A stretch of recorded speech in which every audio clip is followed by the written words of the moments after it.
We're back for another week. This time, Road America, and qualifying is about to start. I'm early for a change, believe it or not. So we're actually going to get to watch quali tonight. Get goddamn excited, people.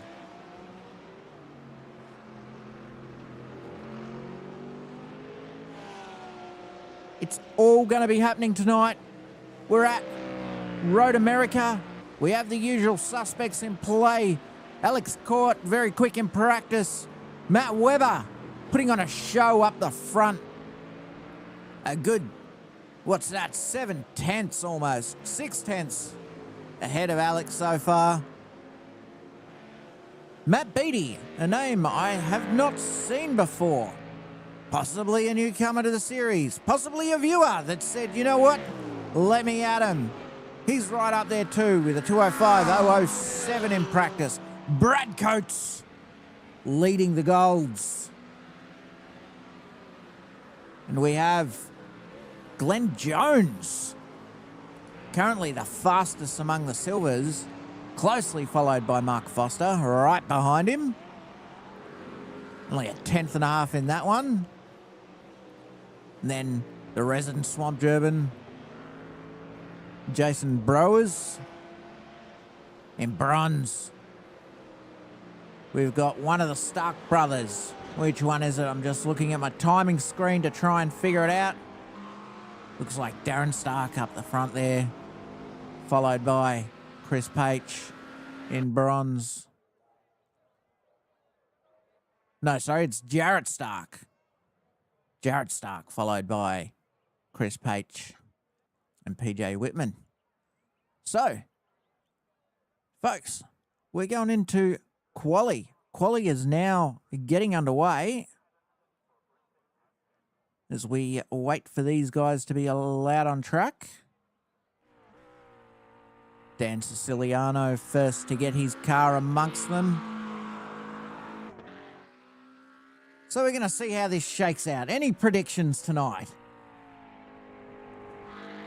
I'm going to say Matt Webber, fresh off a win last week, is going to be looking to put some pressure on Alex Court tonight. And he seems on fire looking at practice. I think we're going to have a fight on our hands. As we see, they're all getting underway out there. Who are we on board with there? Doesn't even tell me. I love that. Elias Dugan.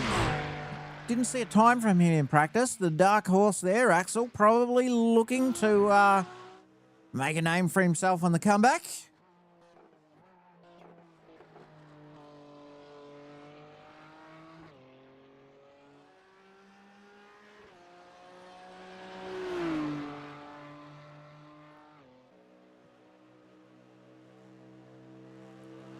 The VGA Mustang on its way through.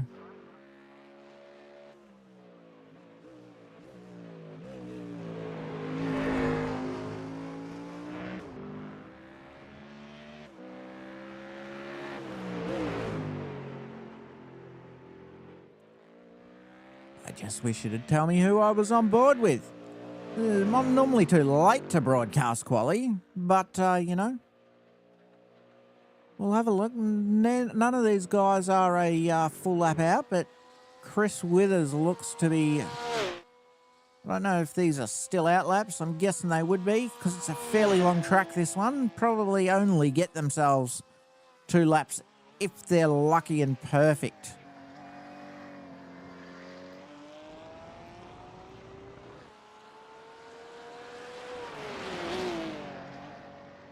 We start to see some sector times fall in, but they're just those warm-up lap sector times. You'll note that on their out lap, that first sector is blue for everybody that's crossing the line there.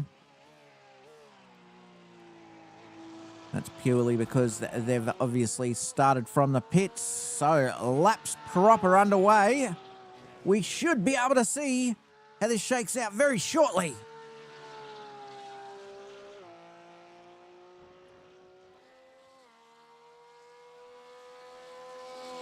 I'm not going to lie, I'm excited. I hope everybody that's joining us tonight's excited too.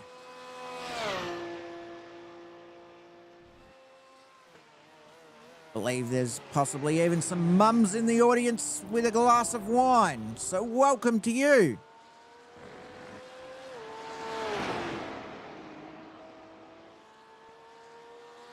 It's Chris Withers sanding it around the track there. Just trying to keep track of who's where.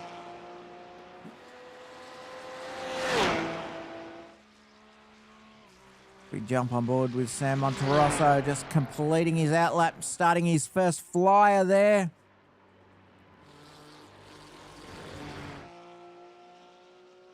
Jarrett Stark in that yellow and black Roo rig.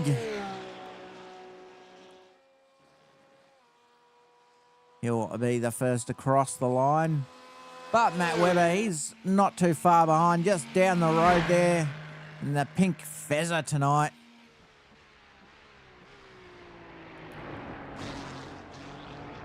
That's a good-looking retro Ferrari, wouldn't you say? I'm liking the look of that. It's got a very Miami Vice 80s synthwave sort of vibe. Oh, and we're starting to see some times fall in. Dan Siciliano. Oh, as they start falling, Brad Coates in his first lap has put on an absolute flyer. John Cashin about to cross the line. We'll see where he ends up. Matt Webber currently quickest, followed closely by Charles Mitchell, with Brad Coates splitting the two of them. Little gold in between the platinum. We love that. You love to see it. So Alex Court puts in a lap, but where'd he end up? And Elias Dugan from the deeps. I told you the man's a dark horse. A 2:04.2, a half second faster than Webber. As we see, Howie on the screen there has just put in a couple of faster sectors, couple of purples, and found himself in second up there. Nathan Howe in the gold class. So currently, Elias Dugan from Nathan Howe and Matt Webber. Grant Boyden about to cross the line. Part of the Simline Academy in the McLaren tonight. Shooting those flames around. We'll go back to Dan Siciliano if I can find the man's name on the list before he crosses the line. Coming around there. So not his best. I don't know if he'll improve. We've got a couple of yellow sectors there. 2:04.2 the time to beat. And it's a 2:06.4. So that leaves him in P7. Zach Blake putting in a 2:23 Easty with a 2:05. He improves, puts himself up to P8. Brad Coates coming through. Let's see if Brad's able to improve on. And he was. He's up into P2 in the overall. So it looks like everybody's put in their laps. So let's have a look at the race info for tonight. So tonight we're at Road America, folks. It's one of North America's great road courses, they tell me. Long straights, heavy braking zones. If you've been here, you know that carousel. It just goes on and on and on. So you got these, heavy brake zones, fast, flowy corners mixed in with these tight corners. That right-hander onto the back straight is terrifying when the tyres go off a little bit. And, it's got plenty of elevation changes, as it mentions there. That kink that I just mentioned, commitment, precision, bravery, and if you're in a Porsche, a little bit of a risk of finding the wall. So we've still got a few people on track, sending it around. It's Jacques Swanepoel that we're on board with. Midway through, here's a final lap. Grant Boyden. Currently in P11 tonight. Got a nice healthy field of, it looks like 28 competitors. So we're going to see plenty of cars out there. I want to see plenty of commitment from you folks in the crowd. Because tonight, it's going to be a big one. A big one, as we see Grant using all the track available, getting nice and wide on the entry and the exit, cutting all of those curbs, just carrying every scrap of speed possible, just misses the grass. Owen Coleman puts in a 2:04 and moves himself up to P5. Daniel Hoffman about to finish his lap, couple of yellow sectors there. But Glenn with personal bests all round. I'd say Glenn Jones will improve this lap. Let's have a look as he gets towards the finish. Where does Glenn find himself? 2:06.6 puts Glenn up into P12. So great lap. He'll be happy with that. Jacques Swanepoel has improved to P9 with that one. We can jump back on with Grant as he finishes his lap here.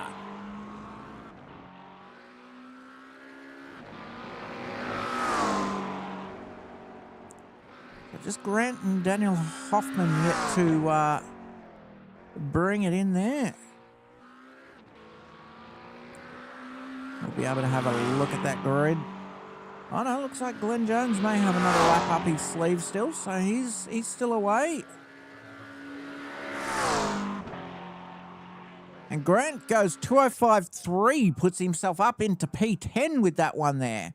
And that's the end of qualifying. So let's have a look at how that grid shaped out overall.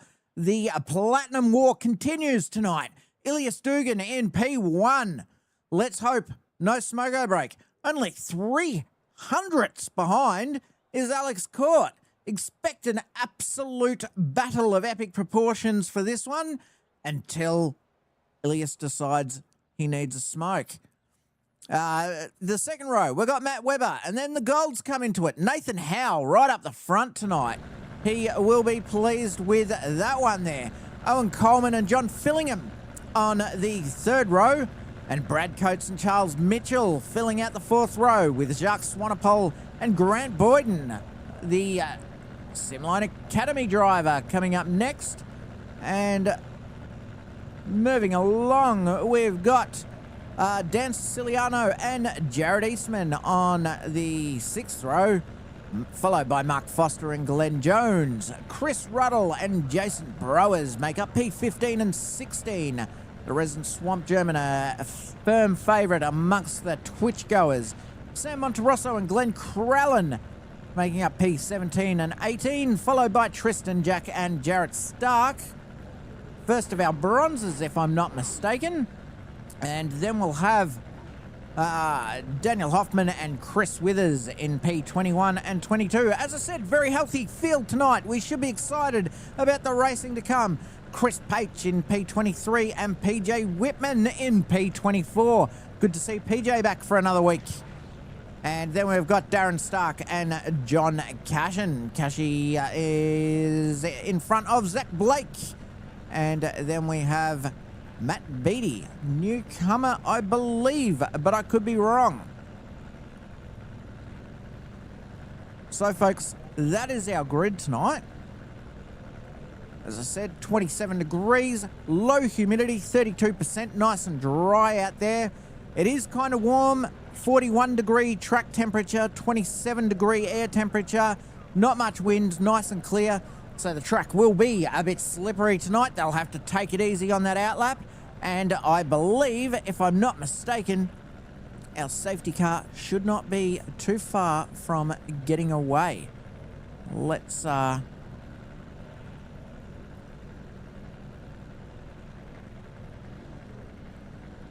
a look at our overall so we can keep track of where everybody is for the start of this round. Joining me in the box tonight is nobody. So you'll have to put up with just me all night. I apologise. I know. I am what I am. You'll have to live with it. But I've got a monster. And that monster, once it gets opened, will help see me through the whole night.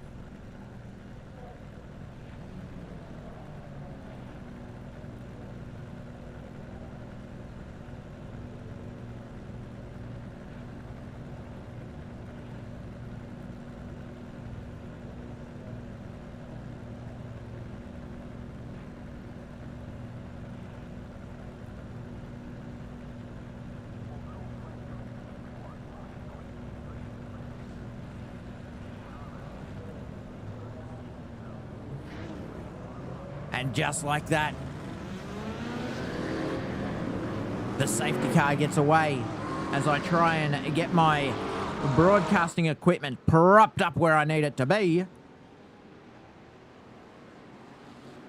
Get closer for a better view.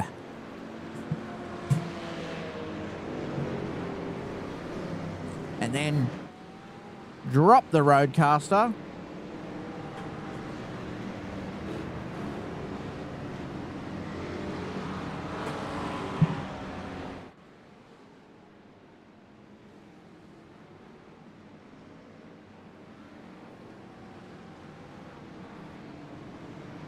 Accidentally push all the buttons, because even when I'm organised, I'm disorganised. So, look at the field there trying to... Oh my God damn these broadcast equipment.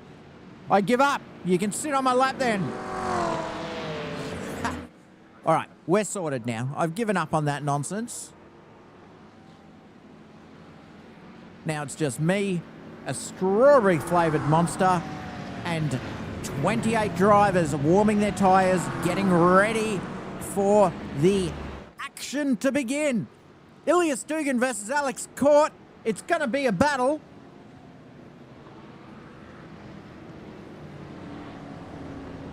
My voice is already going hoarse. The throat's already sore.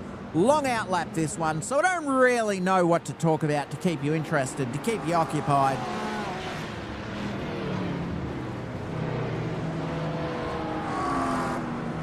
Boyden, midfield there, looking good with Dan Siciliano beside him.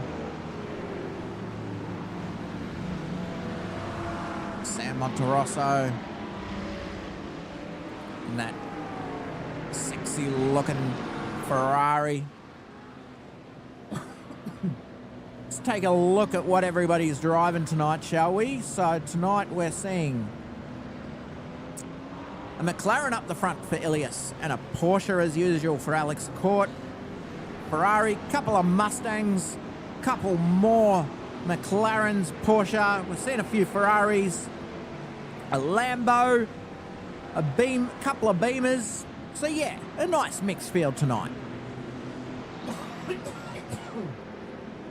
God, my poor throat. I've got to stop getting so excited.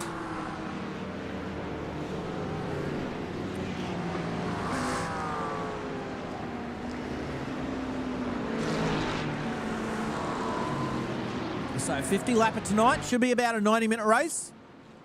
Brings a pit stop into proceedings. We should see ourselves with a bit of action. We'll jump back up to the front here.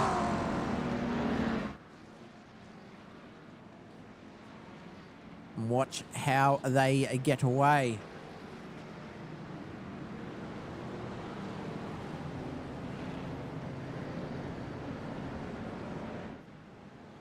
So just coming through the final stretch, final little twisty chicane type area there. I'll head over the ridge down that long main pit straight that Road America is famous for. Safety car about to go away, and the safety car's gone, giving Ilias control of the race as he's deciding what to do, and he is away. Alex Court has gone with him, got away cleanly, not too much up the front there. Nathan Howe in P4. Matt Webber's managed to maintain P3. Not seeing any chaos down the field there, although they are still multiple wide as we go back. But Ilias away cleanly through T1 as, oh no! A move from Webber has put Alex Court into the fence and he's stuck in the middle of the track, and it's absolute bedlam here. Absolute bedlam. Are we going to see a safety car? I'm not sure. Some of them are moving again. What has happened there? That has not gone well. I expect the stewards will be having a look at that first lap incident or not. Matt Webber, the big winner out of that. He's now in P2. Who have we got? Owen Coleman in P3, followed by Nathan Howe, still in P4. Whew. Ilias will be glad to be at the front there and away from the chaos as we have Dan Siciliano and Alex Court towing back to the pits with the old meatball there, getting the magic mechanics out to fix those cars up and get those vehicles back onto the road. Whew. So much for that battle for the ages, folks. I was looking forward to a big one there, but that's racing. Alex just caught in an incident, finds the fence, and that's put a damper on his night.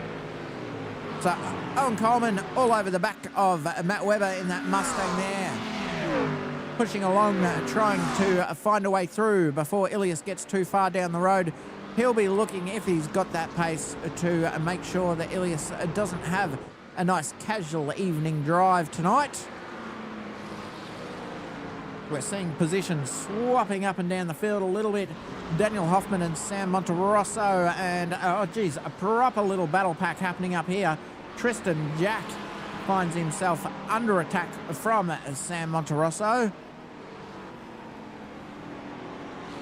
And not too far ahead of him is Chris Ruddle. So this pack of four going at it very hard, trying to sort themselves out for position as the first laps are underway. 209.3, almost a second faster than Matt Webber was Ilias Dugan in that first lap. But we won't read too much into that because cold tyres, incidents, battles galore. Charles Mitchell starting to put some pressure on, having some pressure applied to him from Jacques Swanepoel behind.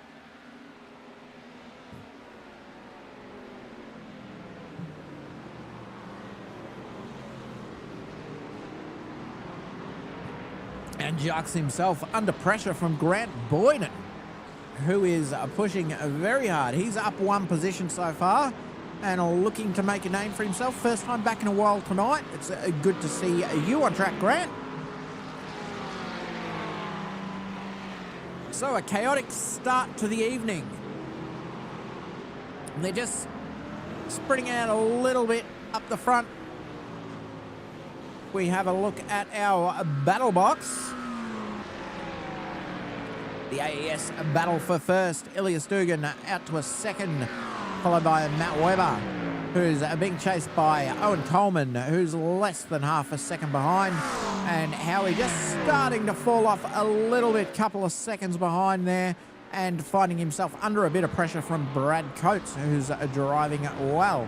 We've just had a bit of a crash. Let's have a look at the Aussie Endurance Series replay as Jarrett Stark has come to some grief. Just a little lock up there. It manages to get going and avoid everybody without too much drama, but lost a few positions in the process. As we jump back on board with the live timing, and we see Matt Webber under pressure from Owen Coleman trying to go around the outside. This will cost them both some time there, and he's just ducked back in and gone for the old switcheroo. Puts him up the inside. He's got good overlap. Is he going to get it done into the next turn?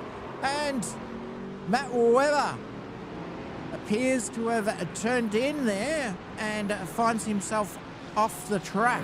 Let's go back and have a look at that one.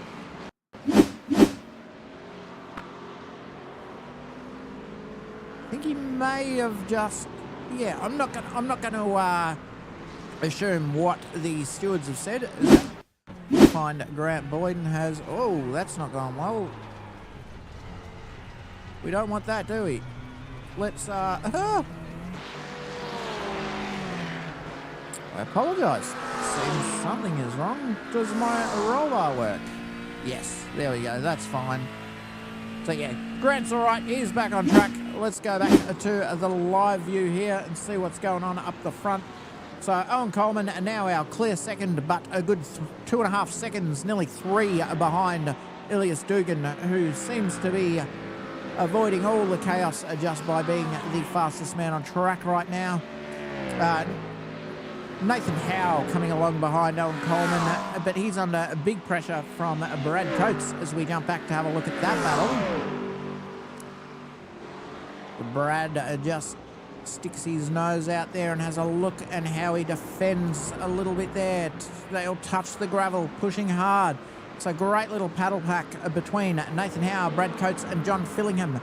Almost nothing in it between any of them. So Brad feeling that pressure, trying to find a way through before John Fillingham can find a way through on him. And this may be it, the long straight as we see some moving around from Nathan Howe, trying to break the toe there, just moving backwards and forwards a little bit. Looks like Brad may have a bit of wing, but he's able to get partially alongside along the outside, but not enough to make a move. And that hangs him wide and allows John Fillingham to make a move up the inside into the following corner on the inside there. And Brad settles in behind. Another big long straight here though, so there'll be another opportunity for something to happen from that slipstream.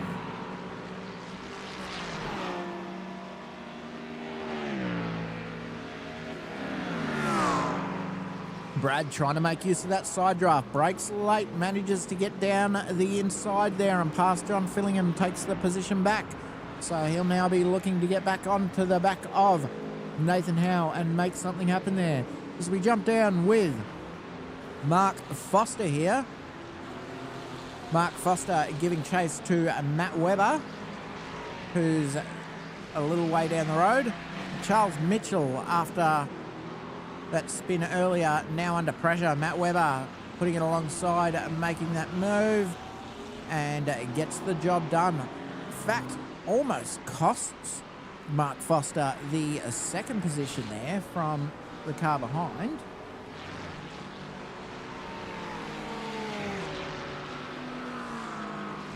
Because I realise that I don't have my trading paints doing its thing, so let's get that running. I think we've got most everybody's livery there saved, but that's why I don't notice sometimes. So big pressure from Mark Foster on Charles Mitchell here, and Grant Boyden, as I say, coming up behind, not too far away at all, and he's closing. So it's a great little battle going on here. Still a big battle between Nathan Foster and Brad Coates up the front here, with John Fillingham still in the running. Don't count him out yet. And don't look too far away. In the background is Jacques Swanepoel. So the more these guys battle, the more he will look to push up on that and make something happen. But it looks like, there we go, the paint's finally loaded. John Fillingham just thinking about having a look there.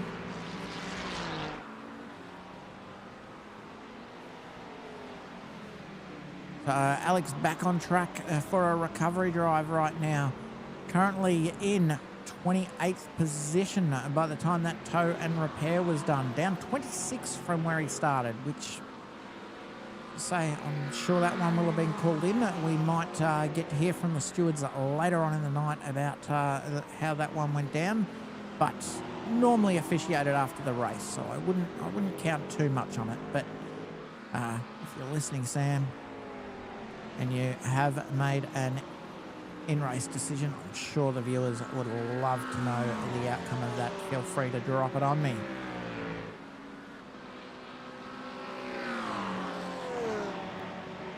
Whew. Gosh, we're only on lap 5. We are 10% through this race, and it has already been an absolute show. So we see Jason Browers being chased down by Tristan Jack, who's in a Lambo tonight. Not his usual car. Tristan is normally a Porsche driver, so he's chosen to jump in the Lambo for a send tonight. So who doesn't love a set of Lambo doors? And Glenn Jones in the Rowe Motor Oil, just pushing up on Chris Withers there. Half a second, looking to make things happen. And I see something has happened with Howie. Let's go back and have a look at how these positions have changed. So we've got Brad Coates has shoved it down the inside there, which looks like it has also opened the door for John Fillingham, who said thank you very much and took the opportunity to carry through as well. So unfortunately there, hung out to dry a little bit, but it's a long race, as I say, lap 5, probably lap 6 now. Long way to go. Ilias Dugan, our current race leader, racing in the VGA McLaren, putting in very quick laps, 2:04.9. Has Alex Court behind him, which, you know, we kind of expected, but we didn't expect the position difference between them. So I'm sure Ilias won't battle too hard if he finds Alex on the back of him there. He'll be happy to let him past. But we'll see. We'll see how it all turns out. So Nathan Howe not giving up, hasn't dropped off the back of John Fillingham yet. Jux want to pole behind, down to within a second. And Grant Boyden here finds himself pressuring Mark Foster, pushing right up close to the back.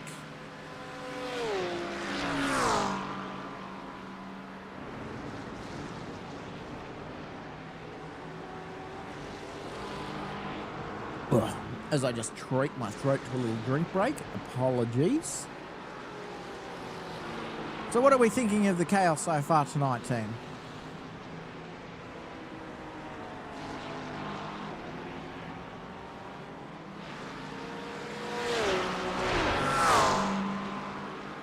So a few close battles. Jacques is being chased down by Matt Webber, who earlier on, as we know, had that little incident there, just a little too close in the corner there, and is now on a bit of a recovery drive. Only P7, so it wasn't a complete disaster, that spin, and he is making ground quickly.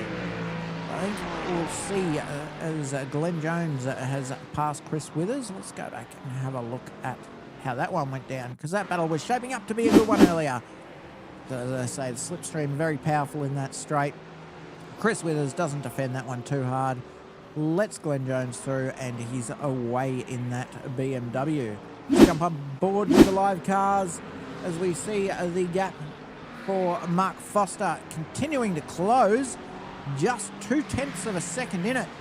Grant trying to find a way through, pushing. He's back into P10. This is where he qualified, so he'll be looking to make up positions because he evidently has some pace here tonight.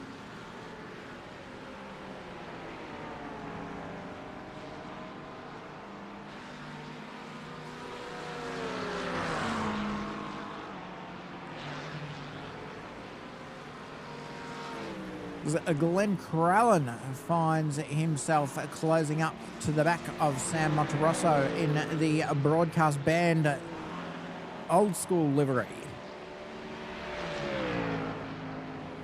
This is iRacing. We still get away with such things. There's anything as cool as a cowboy like the Marlboro Man. And it's made a fantastic move there. Glenn Crallen just puts the brakes on late, clears Sam Monterosso, and takes his correct way up Pineapple Express Mustang. up a position into P15.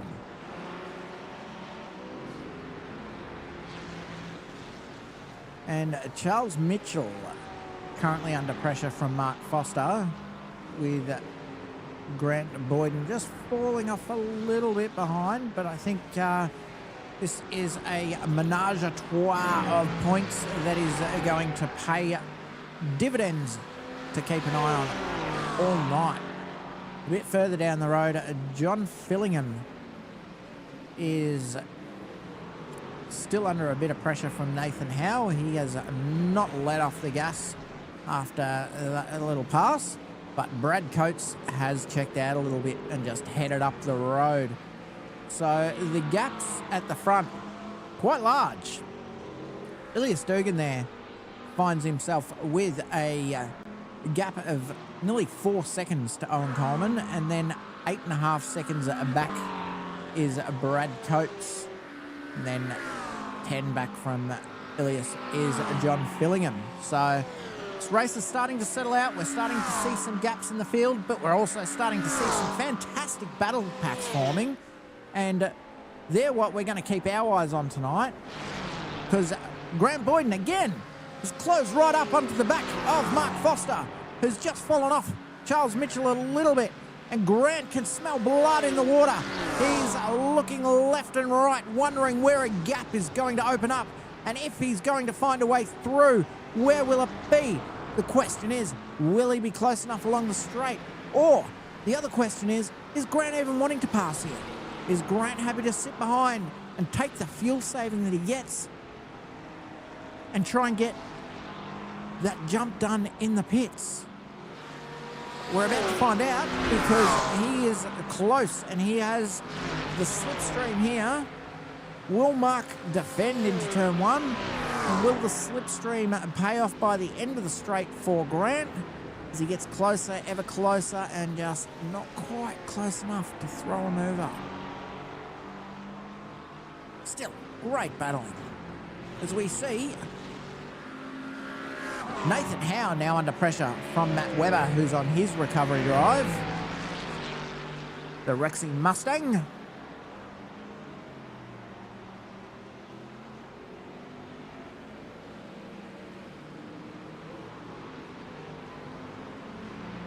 He'll be looking to dispatch Nathan quickly, as Nathan moves across a little bit and then back onto the racing line there, as he is entitled to do. Just frustrating Matt Webber a little bit with the sheer width of that American muscle.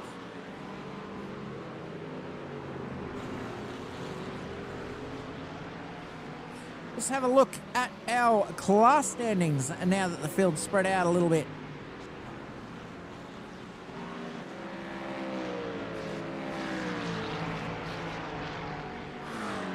If I can figure out what I've done. Gosh, I break this every week, folks. Every goddamn week, do I not?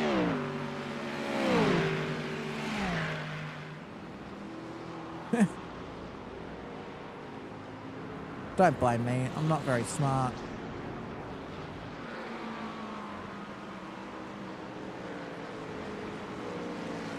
Oh God, I don't know what I've done.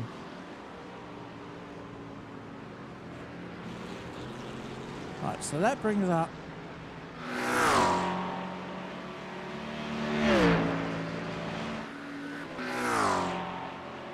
good job on ball with Brad Coates.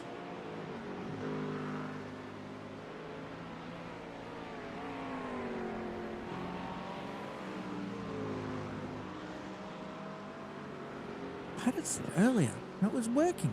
What have I done? Right, so overall, that works. But I meant to just be able to go class.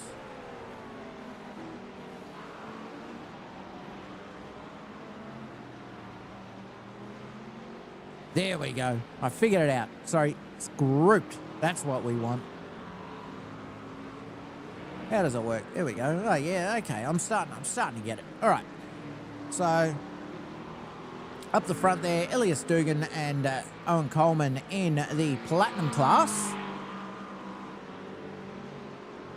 Gold, Brad Coates from John Fillingham. So those two within striking distance of each other, to be honest. Then you got Mark Foster, who's currently leading silver. That makes this battle between Grant and Mark the battle for top dog in silver. That suddenly got a lot more interesting. I'm glad we switched to that.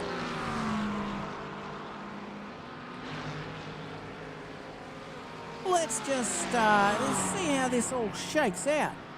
So Matt Webber's found his way past Nathan Howe. So Nathan Howe finds himself down 2 positions from where he started on the grid. And Matt Webber is about to get after John Fillingham. There's a couple of seconds up the road there. Let's have a look at our time delta there. So, yeah, Webber just absolutely trouncing along after that earlier spin. Alex Court has found his way past Darren Stark, and is now chasing down Dan Siciliano.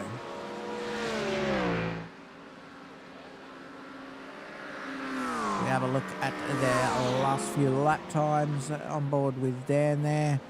So Alex just thought about a move for a moment, thought better of it, decided he wasn't close enough.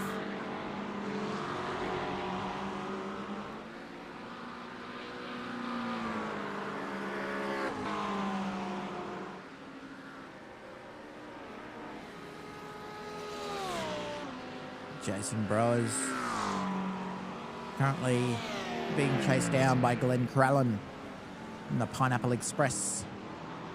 Don't let Ted get you, Glenn.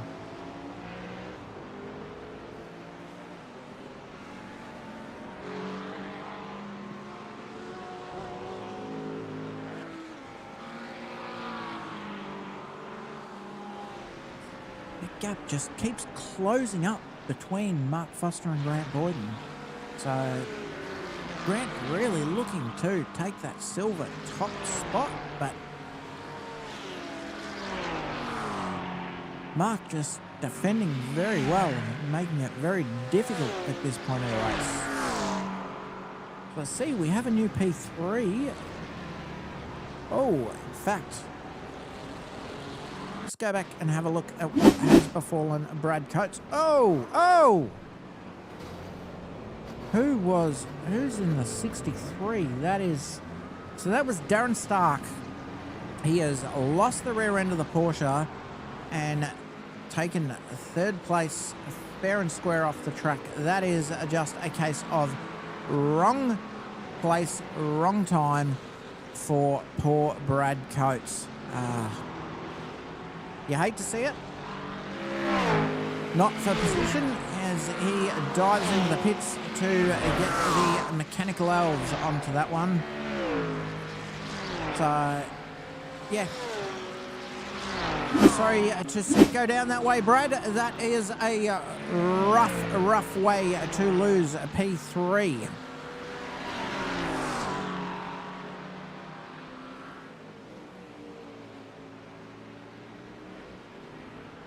So we see Mark Foster has closed back up to Charles Mitchell again.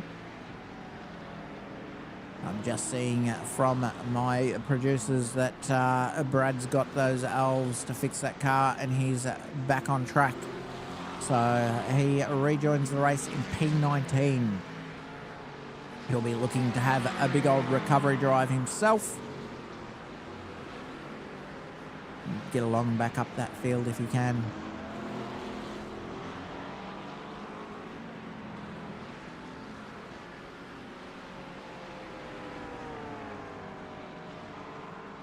Let's go back and have a look at that one there. It's a bit of a strange incident, that one. Let's see if we can see from the static camera there if...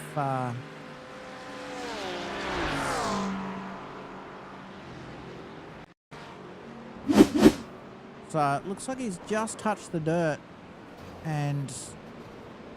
Yeah, just put a wheel on the edge of the track and it's just flicked the back end. Absolutely no control, nothing he could do. And Brad Coates just happened to be there. And that was all she wrote. So we'll get back on with the live camera there. Grant Boyden is still closing up to the back of Mark Foster in this one. As I see the rest of the field has spread out a little bit, though we do see a bit of a fight going on between Daniel Hoffman and Tristan Jack in the Kraken Lamborghini. We have a look at those lap times. He's putting on a absolute fight and has a look down the straight, thinks better of it and tucks back in there. There just was not a move on. It's a bit of a tough one, turn one, because it's a very quick corner and it doesn't support too wide all that well. So unless you're really properly alongside, it can be hard to get the move done. Quite often, this back straight is where you'll find it. So you've closed right up through that slipstream as we see Daniel Hoffman getting alongside and beyond, and into the braking zone they go. He gets that job done clearly and finds himself ahead of Tristan Jack, who the next car down the road he has to worry about is Glenn Crallum.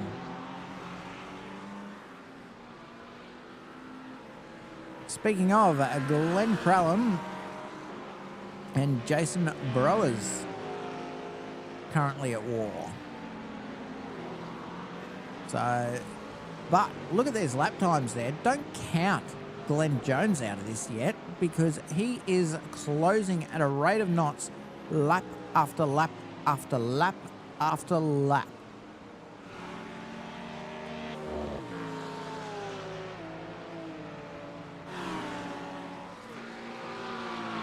Brad Coates on the back of PJ Whitman, giving the flashes, just letting him know his intentions as he comes on through. Makes up another position on that recovery drive back into P18. So Tristan Jack still hanging on to the back of Daniel Hoffman as they send it around the track here.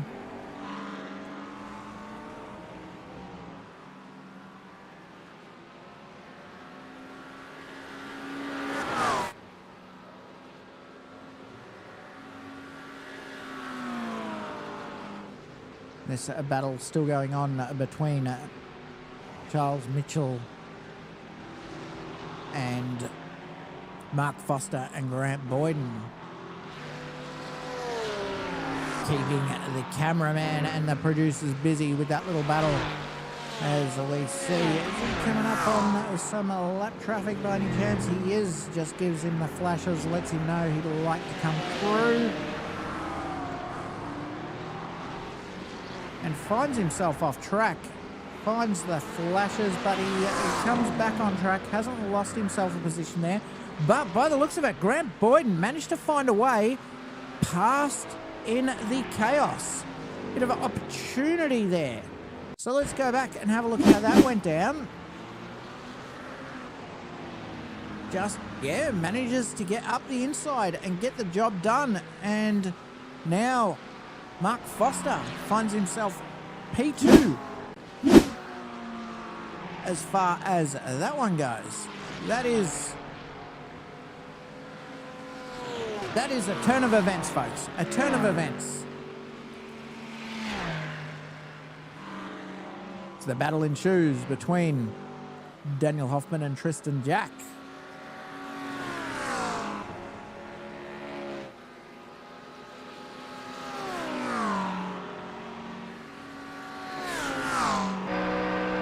We find ourselves on the gearbox of Chris Page, who's currently under pressure from John Cashin. He's pushing up very close behind him. But I've, of course, given him the commentator's curse. Just fell off a little bit as we've joined proceedings there.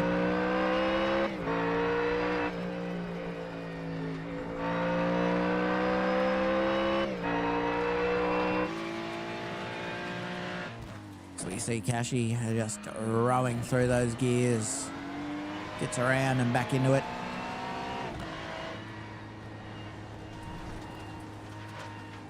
Seeing we might have a bit of an issue for Dan Siciliano. Well, let's have a look what happened there. It's not showing much there.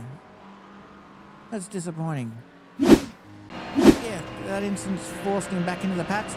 As we jump back on board with Kashi to find himself right up on top of the back of Chris Page, looking for a way through, any way through that he can find.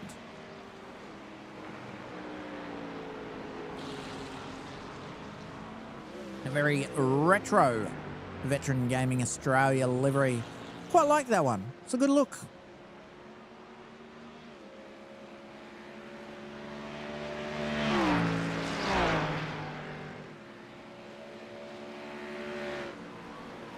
So we jump on board with Tristan Jack, who's still getting chased down by Daniel Hoffman. So we jump in the car with him and watch him chase down, looking at the back of that Kraken 999 Lamborghini. Full commitment through the kink here. Absolutely terrifying once tyres get a bit slippery and fuel gets a bit lower. The car just wants to skate around a little bit. You've got to be oh so careful through there.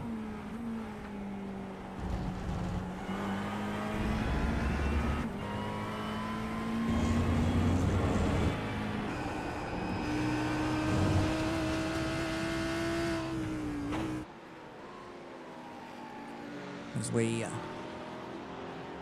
see them around the final corner. Get back along that start-finish straight. Lap 16 of 50. About half an hour through the race. So probably I'd say getting close to their pit window tonight.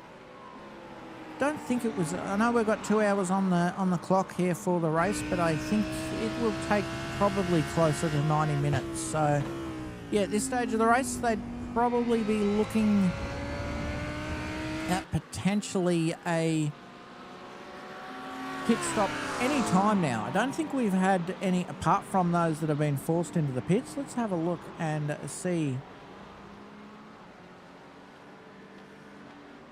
Have a look and see who's been in the pits and when. So we see Matt Beattie and Alex Court were in the pits early. Brad Coates after that accident with Darren Stark in lap 11.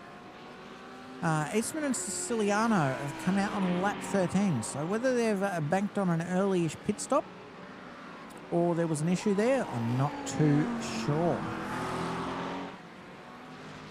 So let's keep up with what's happening as we see Grant Boyden now starting to put pressure on Charles Mitchell. Having gotten past Mark Foster, he's just fallen off a little bit from that battle there, a couple of seconds behind.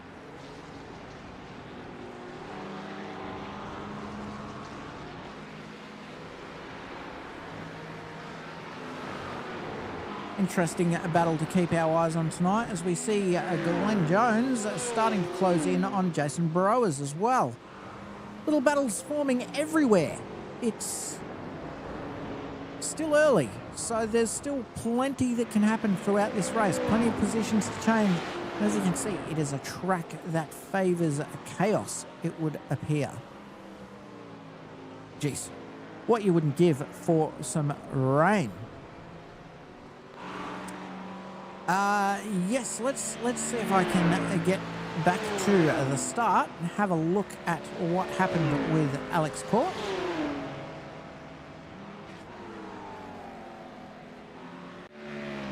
So going back to lap 1, they get underway. Oh, I'm far too early. This is our formation lap. We don't want to watch that. All right, hang on. Here's our incident. So Matt Webber has a bit of extra pace. Just has, yeah, it's not sure what to do with it. And then Crunch finds himself in the middle of the track, holds his brakes, not much more he can do there.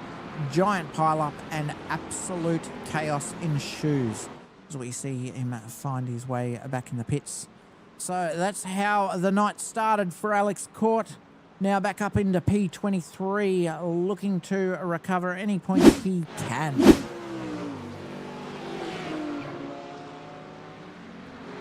So we jump back on board with Glenn Jones just in time to see him making that move on Jason Browers. Does it without too much fanfare. Gets it up the inside, gets clear, and gets on with things, getting his way up the track as we go.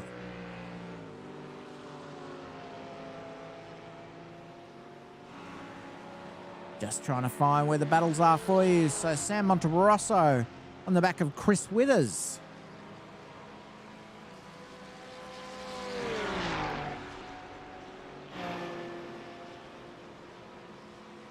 Proper little battle here for... Where are we? Proper little battle for P16 between these two. So just 3/10 in it as they come down towards the penultimate corner. Through the little S's, around onto the back straight. So Sam will have, if he manages to keep the run, maybe just got a little bit closer than he would like in the corner. Had to back out a little bit, which may have cost him the run this lap. But we'll keep an eye on these two because they seem absolutely adamant that some position swapping will be going on at some point in time. Let's just have a look through the field at how things are going. So we have Elias Dugan up the front here. He's got himself a 12-second lead at the moment, so he'll be looking to make no mistakes and just continue chilling, cruising, and has himself a big moment. Talk about the commentator's curse. Elias, mate, that was a big save. Very, very lucky to not see a nicotine break from Elias as he puts it all on the line, still obviously pushing very hard despite the now 5-second lead. So a big, big moment that was. Whew. He's lucky to survive that. Commentator's curse strikes again. All right, behind him we've got Owen in the Sudspeed Mustang trying to chase him down. He will be looking at that timing chart thinking, I just gained 7 seconds. This might be on here. So Owen will be pushing hard, trying to make a fight of this by the end of the night. He's got John Fillingham a couple of seconds behind him, our current leader of the gold class, who's followed by Matt Webber. A bit of a tumultuous night. Front end a bit battered there. He's found himself in contact with Alex Court. He's found himself around separately in another incident and is now trying to make that recovery drive stick. So he continues to give chase. Next along is Nathan Howe in the Rexy Mustang, our P2 in gold class. Followed by Jacques Swanepoel there. We see him coming through in the Ferrari, and he's followed by Charles Mitchell and Grant Boyden as we see them come around in the background. Chris Ruddle in the Sudspeed McLaren. He looks to be overtaking Tristan Jack there. No, John Cashin, sorry. So that was Cashy. He's kindly let Chris Ruddle through. So he continues on down the road. Tristan Jack in the Kraken Lambo, getting around, having a cracking time. Followed by Glenn Crallan and Glenn Jones. Possibly a battle of the Glens coming up. We'll find out. Jason Browers in the pink 911 behind him, being chased by Daniel Hoffman. Daniel Hoffman, of course, in the McLaren. Might be a new name. Welcome. Welcome to the league, Daniel. Unless I'm an idiot, in which case, ignore me. So Sam Monterosso still in a big old fight with Chris Withers. Brad Coates making up time. He's now back up into P18 after that unfortunate incident with Darren Stark. You got Jarrett Stark next along followed by Matt Beattie. We haven't heard much from Matt tonight. He's started down the back. There's some issues potentially on... Oh, as I'm seeing, Chris Withers went off track, but did he get past? No. Matt Beattie just having a little off-track moment because, again, commentators curse, and PJ Whitman cruising along in that M Sport BMW. And he's followed by Chris Page and Alex Court, who we watched the replay of his incident earlier. And we've got Zach Blake in that Ferrari there. John Cashin still getting around, just letting people by, trying not to hold anyone up on the straight. Having a good old time. Darren Stark, he's found himself with some incidents tonight, had some troubles, but he's still out there, still giving it a go. Jared Eastman and Dan Siciliano are out of this race. Wonder if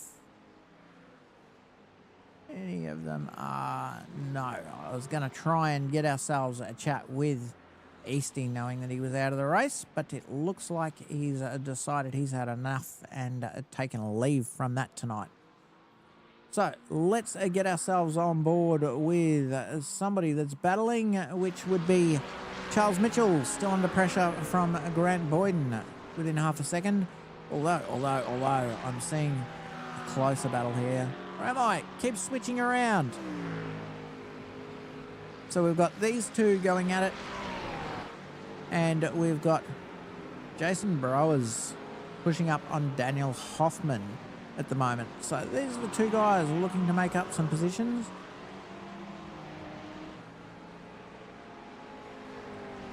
So just keeping an eye on them. But jumping on board with Grant Boyden, he is on an absolute charge tonight. Up into P8 at the moment. Qualified in P10. And trying to put his stamp on things. So he's managed to pull himself a 3.8 second lead on Mark Foster. So as you see on our battle box there, that's the battle for first in class. So Boyden currently topping the charts.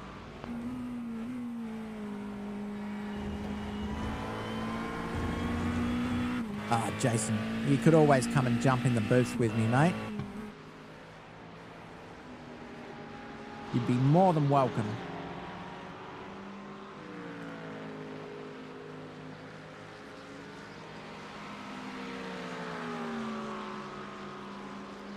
So it looks like Charles Mitchell's closed right up. I don't know what happened there. And I see, Chris Page has crashed. Matt Beattie has had... Let's have a look at the replay, find out what happened to Matt Beattie. Just finds himself out in the dirt a little bit there. And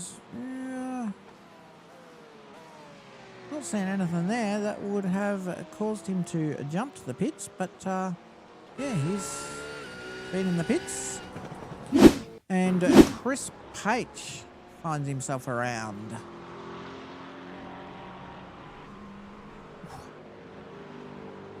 Reverses back just so, gets himself back on as we see a bit of a wiggle from the Mustang on the way past, getting a bit nervous there.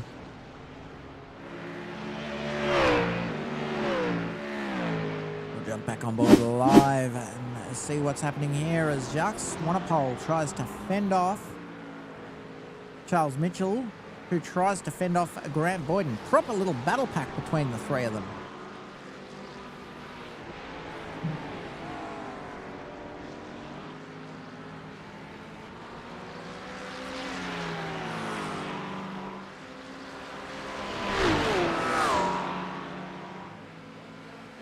So just half a second separates all three cars at the moment as Charles Mitchell makes a move on Jacques Swanepoel. Got the run there.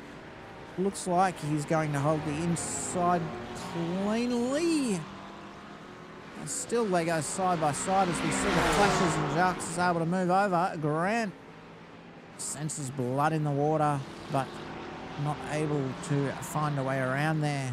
So he will stick behind Charles Mitchell and stick to that bumper. In fact, let's go and have a look at those two, because that is proper bumper-to-bumper action. There is no room there.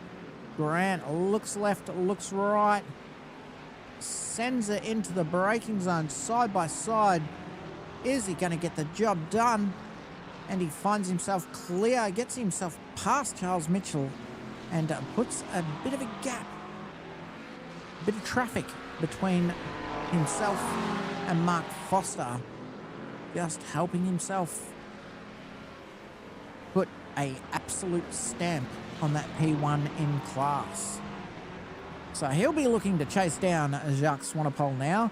Up into P6, that's 4 positions. One of our big movers and shakers for the night. The other being Tristan Jack, who's up 8 positions from where he started in the Kraken Lamborghini. Mate, I would be happy to do that if you'd like to. It's you're totally welcome.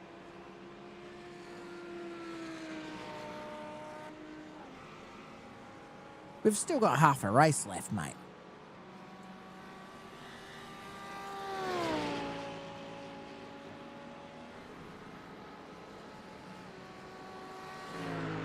So Glenn Jones bringing to fruition the battle for the Glens that I mentioned earlier, now within half a second. So it's front engine versus front engine, Pineapple versus Rowe, Glenn versus Glenn, as he approaches the back of that mean Pineapple Mustang in his German excellence. Oh no, finds himself very wide, so a little bit wide for Glenn Crallen, and Glenn Jones follows him into it and then some. Just costs himself a bit of time, so I don't think that will get the run down the straight done. And here's Jason McLennan. Welcome aboard, Jason. How are we? How are you, mate? I'm fantastic, mate. How are you? Oh, better than I was yesterday, that's for sure. Not a good day, mate? Oh, I was crook as a dog, mate. Crook as a dog. That's not ideal. Not ideal, my friend. Well, No, it never is. it's good to have you on board, mate. Yeah, so I was doing some other stuff on the computer. I was waiting for something to update. Yep. And then it finished, so I went, okay, all right, I'll jump in now. Oh, well, welcome. It's been an interesting race. I don't know if you caught the start. Did you see the chaos? No, I was watching the start of the footy, and then I went, oh, yeah, this is on. So I watched the first half of the footy, and yeah, I checked it on YouTube now. So Nice. Well, for yes. all of those at home that would like to see and may have missed the start of the race, this is how it all went down and how we ended up with our current championship leader sitting in P21. So race start, things just get a bit hectic. Bit too much pace there from Matt Webber, not sure what to do with it. Alex finds himself in the precarious position of middle of the track, and it is an absolute bumper-to-bumper traffic jam. Chaos has ensued. So no one had anywhere to go really there.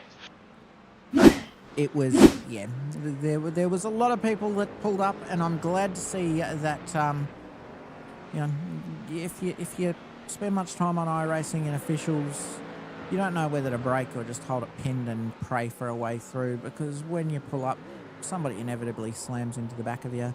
Ooh, as we see Glenn Crallen in the Pineapple Mustang just lose it a little bit, and that's allowed Glenn Jones to take that position and sort out the Battle of the Glens. Yeah, so very good to see everybody driving sensibly and pulling up and not just piling into that and making it a typical official wreck like seems to happen in those situations. Some people would just keep the pedal down and just go. Push and cause pray more method. damage. Yeah. Yeah. As Glenn Crallen finds himself under pressure from Daniel Hoffman now in that Turtle McLaren. Some good liveries out there tonight, mate. Yes, I I saw the background when when you replay thing at the M&M livery. Someone's in an M&M livery. Yes, Darren Stark.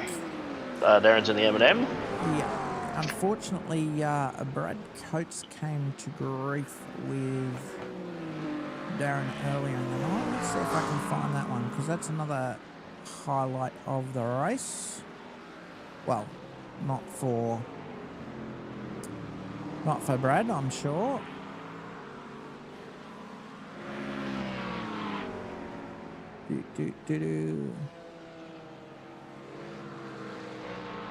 All right, here we are. So, wrong place, wrong time for... Let's jump on the roll bar and get a view from Darren's point of view. Or not. Yeah, just finds himself in the dirt, and poor Brad is minding his own business, and harm has befallen him nonetheless. So that's how Brad lost P3 and found himself on a recovery drive tonight. Well, these things happen. They do. Yeah. That's racing, isn't it? They can't all go well. It is. Nope. Everybody's doing their best, and, you know, a wheel in the dirt can take a routine corner and turn it on its head. Yep. So they're pretty spread out tonight, though. Jacques... Oh, hang on. Oh, hang on. Here we go. Stuff has happened here. Grant Boyden has swapped positions with Jacques, who's now looking to swap back. This is a great little battle pack here. Grant having a great night tonight. He's currently now up 6 positions into P4.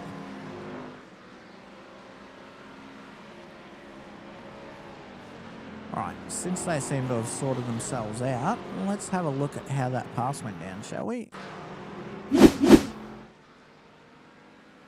So just down the hill, Grant sees the opportunity, puts it alongside, puts a claim to the corner, and gets it done cleanly. Max gave him room. Saw him coming. Yep, very clean racing from those two. You love to see it. So we'll keep an eye on that battle as it continues to form throughout the night. But Charles Mitchell is only 3/10 off Jacques now, so... And then you got Nathan Howe in the background, and I'm watching that battle box, mate. It's closing too, as these guys battle. So I think this is about to get really interesting here. Yes, and I see my usual pick of Ilias is leading. Is he leading? He's number one on the... He is leading, he's out front. although we're starting to see the pit stops happen now. So 52 minutes in, they're out of fuel as they all pile in one by one. Well, they're halfway through, so...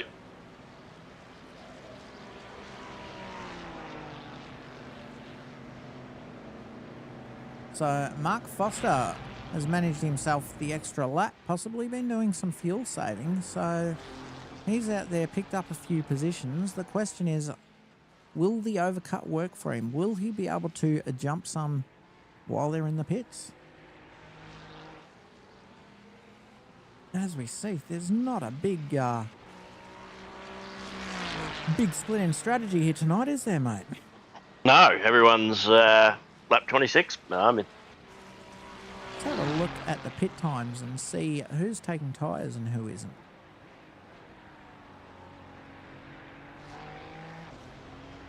What we got here? So 38 seconds. Wait, do you know what rules we're on tonight? Are we fuel and tyres at the same time, or? Could not tell you, mate. One would assume fuel and tyres at the same time. I don't know why you'd separate it and say, oh, you've got to come in this lap for fuel, and it's a two-stop strategy. It may have been a while. So iRacing in the last update, mate, they have updated their pits so that they follow the real world series, which means that if it's under WEC rules, I think it is, or you know, the standard GT3 type rules, you take fuel while you're fitting your tyres. In the IMSA rules, you take fuel, and once the fuel has finished filling, then they'll jack the car up and put tyres on your car. So it makes for they do it one way. Yeah, it makes for a longer stop. And in fact, I think we might be seeing something there, because if we have a look at our pit stops, see, we've got a number in gold that are around that 40-second mark, and Brad's was a 20-second stop. Maybe Brad didn't take tyres. Yeah, I think he may have taken tyres at that first stop when he had to come in for repairs after that incident with Darren Stark. So he's decided, nope, I don't need a second round of tyres. He's taken fuel and gotten back out there and back underway. And it's paid off for him by the looks. Mm. P2 he finds himself in. Oh, hang on. No. I'm being stupid here, mate. That will have been his repair pit stop. Let's have a look at the pit lap. I bet you... Yeah, that was lap 11. So that's when he's coming for his repair. So he will need another stop before this race is out.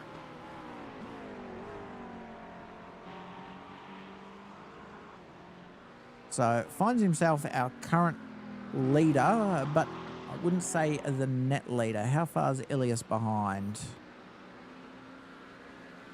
Yeah, Ilias 4 seconds behind. So when Brad comes in for that next stop, I'd say we'll see that jump back around a little bit. It may have actually worked out all right for him, because he was pretty close and managed to limp it back to the pits. And I don't think it's cost him too much time beyond the fact that there's going to be an extra stop. So it may work out okay for him, because he was doing very well as far as the gold class goes.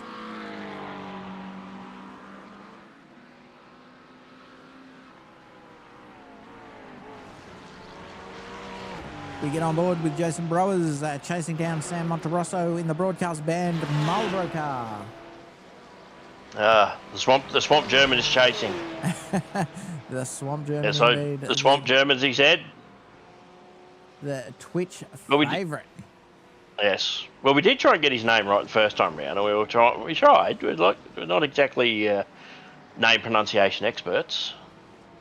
We did our best. Murph. Yep. That is a rough one. So that was a sped in the pits, and Murph has decided to check out. But on the bright side, you get to enjoy mine and Jace's voice tonight, Murph. That's a silver lining. People are probably going, oh no, Jason's back again. No, they'd be loving it. Look at this, Grant Boyden, first in class, currently P4 overall, and now being chased by Nathan Howe. So he is having a pretty good night. He's got a Mustang chasing him down. He does. But I think the next bloke along for him is, in class, is Mark Foster. A couple of positions back. He's managed to pull himself a good 9.8 seconds there. So it's been putting in the work, young Grant. Or just likes this track. Oh no, Matt Webber, a trouble has befallen him. Let's see if we can get a replay, see what's happening here. Car. That is a big hit.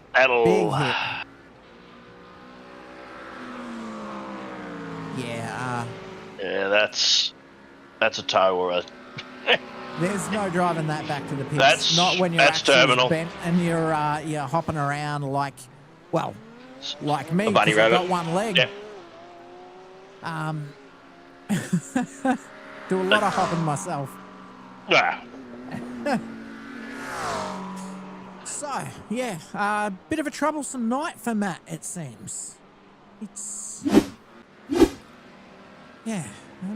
Grant it's just me, or has he pulled away from Howie a little bit there? Just got himself a little bit of breathing room. Not a lot, just a little. No, he's getting closer. He's getting closer.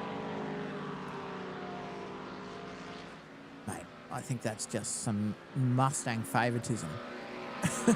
Nah. So the timing screen, very spread out field at this stage of the race. I'll bring that over there so you can see where we're at. We've got Glenn Crallen and Daniel Hoffman having a bit of a battle. And this battle here between Grant Howie and Charles Mitchell. Other than that, they seem to have found themselves some acreage to take a hold of. Let's jump on board with Daniel Hoffman as he gives chase to Glenn Crallen, who has Chris Page in front of him, who I believe is, yeah, he's a lap down, so Glenn will be hoping that he lets him through, which he's very kindly done there. He's let everyone through. Nice one, Peachy. That'll continue.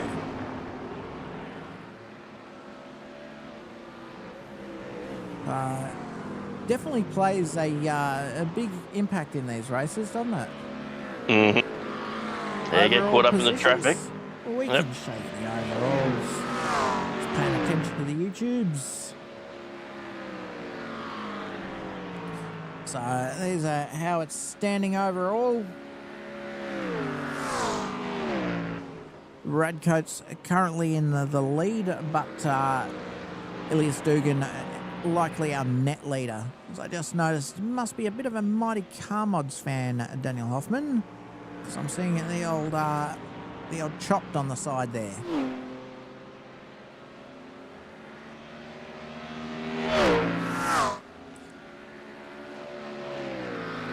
I'm sure many of us being race fans are also Mighty Car Mods fans from some way back. Love a bit of the old chopped. Maybe have a chop sticker on the back windscreen. Does the Mustang have a chop sticker, mate? Nope. Nope. No stickers on the Mustang at all. Oh, I nice. don't want to put any. I think I'm going to put anything on it.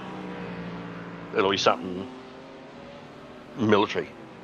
That's fair. It'll be something military. It'll be like my medals that I've been awarded. I'll get a sticker made up and put that on the car. Because it's staying with me for life. Yeah. I like that. I reckon you should do that, mate. Yeah, I don't want to fluff it up. Like you see people with these Western Ringers stickers, and you're like, oh my God. Yeah, because you're or Ringers Western up or north, whatever it is. you? Yeah, and you're just like, oh no. Trust me, mate, Rocky's not much better. In fact, Rocky's probably worse. Well, I went to a car show on Saturday and they were all out in force. Yeah, yeah. Because I went out in at Hot Springs, which is about 200k from here. Oh, yeah, yep. So, yeah, put 400k's on the Mustang in one day, half a tank of fuel. Yeah, nice. Fair hike. Yeah. Yeah, we got overtaken by a bunch of bikies, and mate, they were doing 170 by the time they got to my window. And I was still sitting on 100 where we were caravanners. We were doing 100, and they were hoiking it. Yeah. As in, like, Harley riders or sports bikers? Yeah, Harley riders. They weren't like gang. They were like the military ones. Yeah. So, yeah. Rare, I didn't think V-twins had it in them. Well, they were flying past me. Now, look, I'm sure Matt, or possibly Matt's mum, who often joins in and watches doesn't join in, but watches with a glass of wine, won't mind me saying that when it goes wrong for Matt, it tends to go wrong repeatedly. I think Matt, if anything, those compounded errors, you're driving angry, my friend. Once one goes down, it tends to be a repeat. Last week, no issues, entire race. You should have seen it, Jace. He just put in clean lap after clean lap after clean lap and just took the race home easily. I think it's a skill in itself to when you're worked up and that red mist ascends and you know you got a recovery drive and you push that little bit harder. It's a skill in itself to be able to take that deep breath and to be able to go, okay, this isn't where I want to be, but I've still got the chance to make the best of it here. Yep.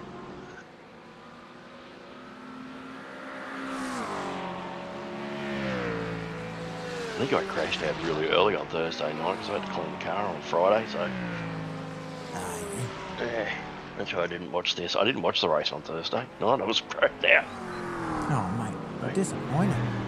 I know. It was some of my When best you're my age, mate, when it's my age, you know, old and decrepit, and medications. Mate.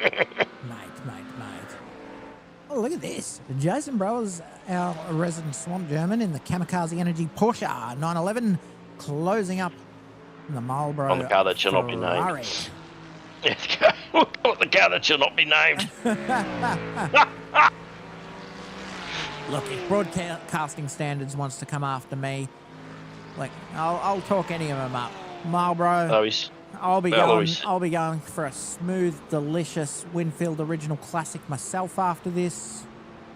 Hey, look, when I started smoking, which kids, if you're listening, no, it's not good for you. I was a Marlboro, and it wasn't cigarette advertising that got me. No. Same. Nope. Wasn't it? I'll give you a hint. It was a big band that had a big album in 1987, 88. 1987, right. I'll give you a hint. The album's got a cross on the front. There's five logos. There's 5 members in the cross. Oh. I know the album, but I can picture the cover, but I can't. Appetite for Destruction, GNR. Flash. Yes. What was? Yeah. So there we go. Not cigarette advertising. It was Flash. I know when I was a young fella, and I'm sure the YouTubers are so interested in this, and the Twitch viewers. When I was a young fella, my parents, I convinced them to buy me Use Your Illusion 2. I was probably 8 or 10 years old, and I tell you what, I protected that thing and made sure it never got heard on a set of speakers, because I knew if they heard the content of that album that it wouldn't last long in my hands. Well, the first album was the one that not Live Like a Suicide, but Appetite for Destruction had more swearing in it than... Yeah. Although, Get in the Ring was a very angry song. I don't know if you remember Get in the Ring. Oh, I remember that song. I remember the whole thing and coming out, and it was like... what the... And now as you get older, you can understand the lyrics of Yesterday's. Yes. Like, you can understand them, and you're like, yeah, I can appreciate that, because I feel like that sometimes. Yep. Good band. Axl Rose, bit of a tool. I don't think anybody would mind me saying. Oh, as we see some chaos there, but Darren Stark. Oh, he decided not to go for it. No, he decided not to take advantage of that. Jace there, he decided to... no, that would be not nice of me. Bit of chaos. Alex Corp, currently on the back of Jarrett Stark, back up to P18 after his earlier woes, and not too much fighting there. Jarrett lets him get on through and get after it. And what's Alex in? Where is he? 17? He's 17 right now. 17. So he's doing a good recovery drive. He is. He's getting there. So Owen Coleman out. Matt Beattie out. So Matt Webber out. So he's... if we have a look back at the... Let's see if I can remember how to do it without screwing it up this time. If we go class and grouped. So yeah, he's back up into P3 in Platinum. So he, he may be well down the field, but just through consistency, persistence, he's not out of the points. Coming back. Nope. And Cashy, I see Cashy's in the pits there. Yeah, let's go back and have a look at... No, not quite a pit stop. I don't think. Let's have a look I at don't what think happened Cashy's- to Cashy. Oh, no, no, Cashy, no. Oh, Oh! that grass just catches him out, doesn't it? You've only got to touch it, and it sends the car around, and that wall, that fence is so hard and so close. It will just spit you smack bang into it. So that was the pit stop for Cashy. As we get back on board Poor with Cashy. the Lions. Yes, a bit rough. We jump on board with Glenn Crallen, still under pressure from Daniel Hoffman, who hasn't found a way past just yet. But look at this up the front here. Charles Mitchell under real pressure at the moment from Jacques Swanepoel. And Grant Boyden able to just check out a little bit from Howie there. That was an ongoing battle for a while, and yeah, somehow he's just checked out a little, found a little something. Oh, I reckon we're seeing a move, possibly. Not hard to get it done here. I reckon we'll see it on the straight around after turn 2 there, when they come back the other way. Well, he's within the toe, so... Oh, he got him. There you go. Oh, no, hang on. Sorry, I'm thinking of the... No, he hasn't got him yet. No. But he's looking for... That was Cashy coming out. So Cashy's back out on track. Yeah.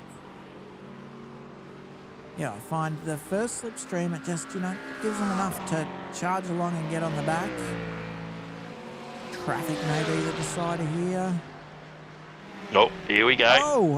Oh!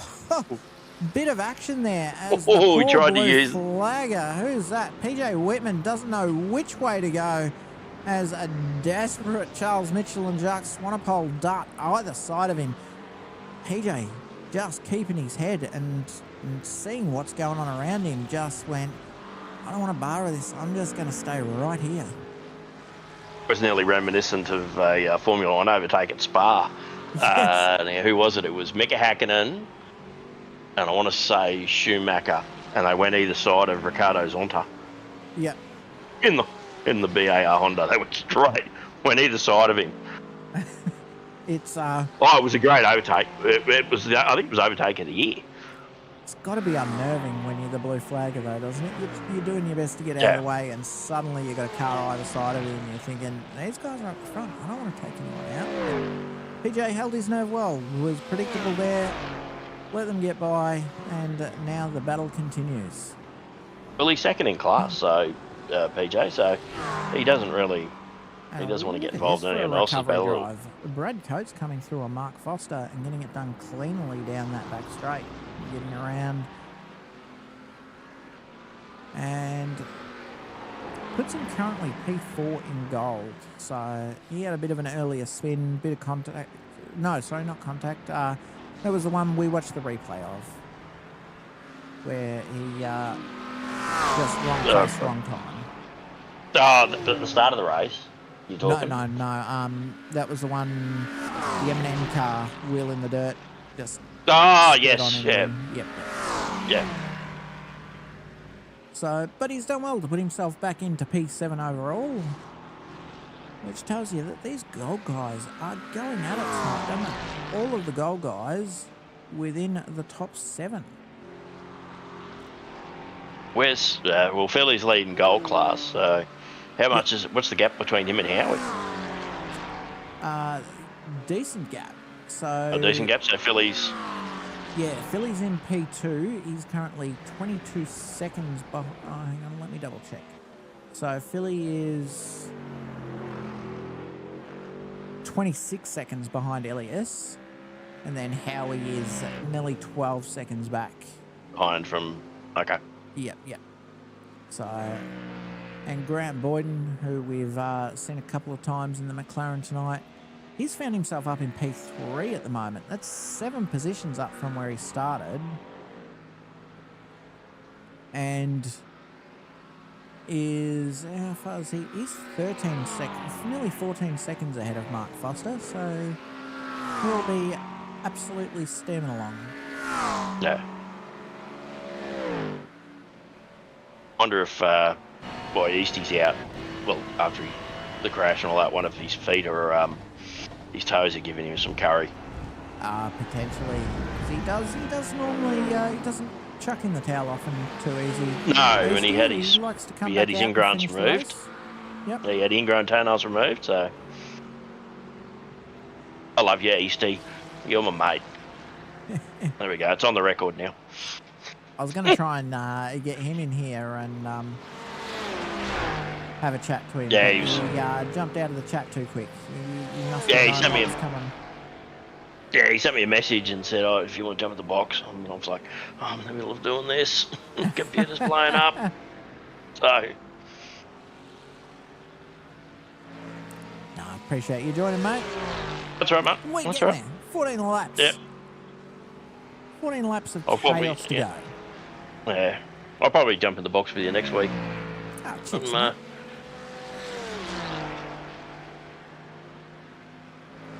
He's getting closer, Jacques. He's pushing onto the back of that Porsche there. Jacques should maybe flash the lights and, you know, more say, oh, Oh, there here he we goes. go. He's made the Here we move. go. I was going to say he's Morse to the Hungry Jack's order. Here he comes and he's through. Absolutely. I have no idea. I'm not going to lie. I have no idea how he managed to turn at an angle like that and get a run like that. That is a great overtake from Jacques.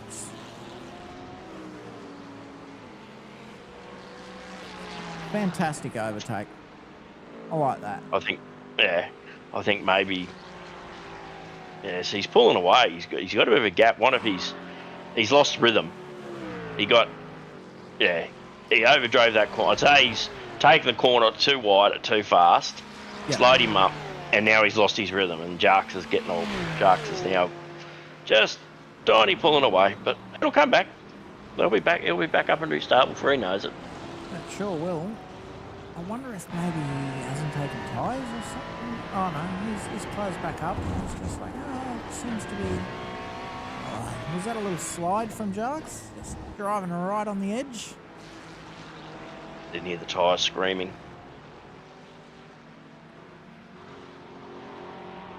Yeah. It just sounded like one of those little scrubs where the car's like, all right, don't push it any harder, mate, because you're on the edge. You've got no more grip. If you were looking for the limit, you found it.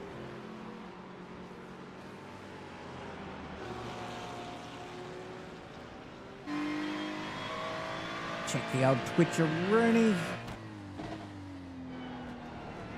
No love on Twitch. Gosh.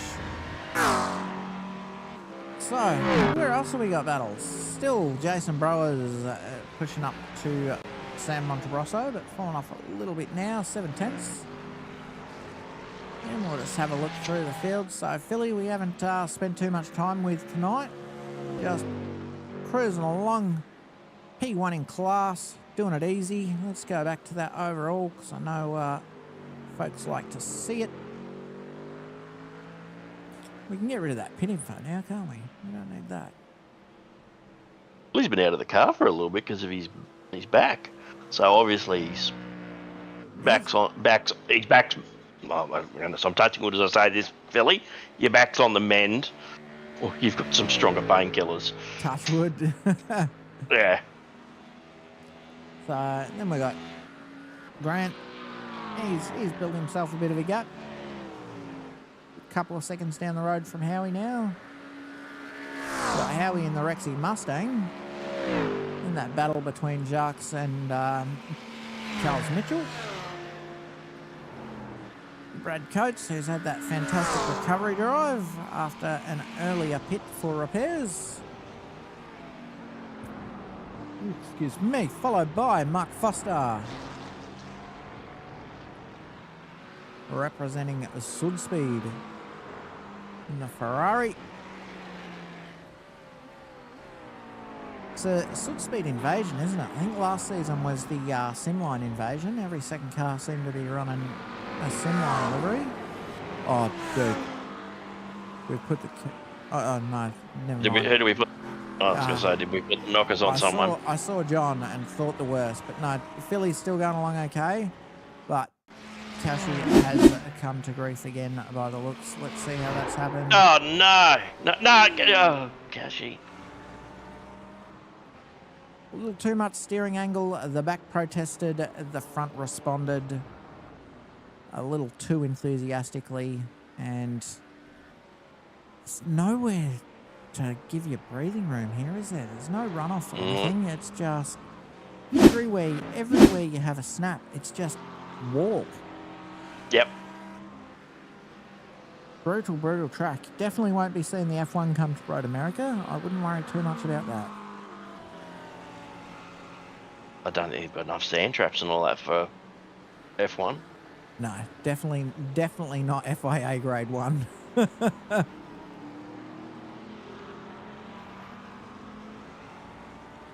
Yeah, too much concrete, too close to every corner, I think. Well, which is strange because you look at Bathurst, they put the chase in because Conrod Straight was too fast. Yeah. Yet, since they've put that chase in, and I've said this all along, how many more accidents has that thing caused? That's true. But they're like lesser crashes. They're not... Let's have a look. Paul Radicic hit the end of the chase, went through the sand trap, bang. Ended his career. Was never the same driver again. You've had Fabian Coulthard do a rollover. You've had Wayne Gardner come to grief when his tyre let go going into that chase. Yep. You've had Thomas Mazira roll over. It's... That, I'll say it on record, and I don't care if the FIA want to come after me and say anything, but FIA, you're a bunch of clowns, and you need to put the straight back in because it will take the car. It will lessen the incidents. Yeah, but isn't it straight into a wall at the other end if they're but you just extend that speed when they get to the end? Yeah, but you extend that out. That's the road down that's the road down to the museum. But every other car. Did you see any of the other cars back in the 70s and 60s, 70s and 80s go down that escape road all the way down and they were flying down the straight? No, their brakes held up. True. So Jason Browers has found his way past Sam Monterosso in that battle there. Let's have a look at how that went down. Just got himself a run down that long straight, and it looks like he's gonna get it done. Yeah, he's just about got it done before Sam looking to come back. But Sam wants to come back. Sam's smoking in that cockpit going, don't you pass me. Yeah, he's turned in a little early there, a little bit of a defensive manoeuvre, and just held on to it and got his way around it. Jump back on board live.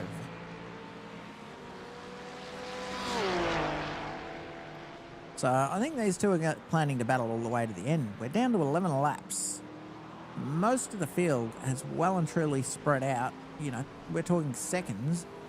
As we see Sam send it down the inside and take the position back, but he's gone a little too hard. Jason kept his head, but wasn't able to come back. Sam said, so he's still smoking under that he's still smoking under that helmet. He's like, you'll get past me again now. Yeah, I think these two are just planning to leave it all the way right to the finish. Where are we at class-wise again? Let's have a look at that. He's pulled away from Jace. He has. They have been sort of yo-yoing a bit all night. Jace will come right up on back of him, and then sort of Sam finds a little something, pulls away a bit, and Jace comes back, and there's another look, another sniff around. So, we got Elias Dugan and Charles Mitchell, followed by Alex Court, before we get into the DNFs for the night. Makes up our platinum. We've got Philly, Howie, Swanepoel and Coates running gold. Which, you know, if I'm Brad, Jace, I'm probably feeling a bit hard done by. I've been taken out while minding my own business. I've had a hell of a recovery drive and pulled myself back up to P7 overall. And I'm still last in class. That's how good gold is tonight. These guys are just putting on a show. Yeah, well, I mean, you can't predict what's going to happen to you when you run out into the track. I mean, you're not expecting to get taken out, but yeah, it's. Yeah, that's what I mean though. Like just when you put in a recovery drive, you find yourself back in P7. You wouldn't think that, that high up the order. Oh, as we see, Jason Brower's making another move on Sam Monterosso. It was like Sam missed a gear then, because he slowed up. It's like he slowed up like he missed a gear. Yeah, it's Jace is the one that just takes it a little bit wide there. And speaking of passes, have a look at the replay here. Brad finding a way past Charles Mitchell, claiming the inside there, getting that done cleanly. Up in a P6 overall. Hell of a recovery drive, if you ask me, mate. Oh yeah.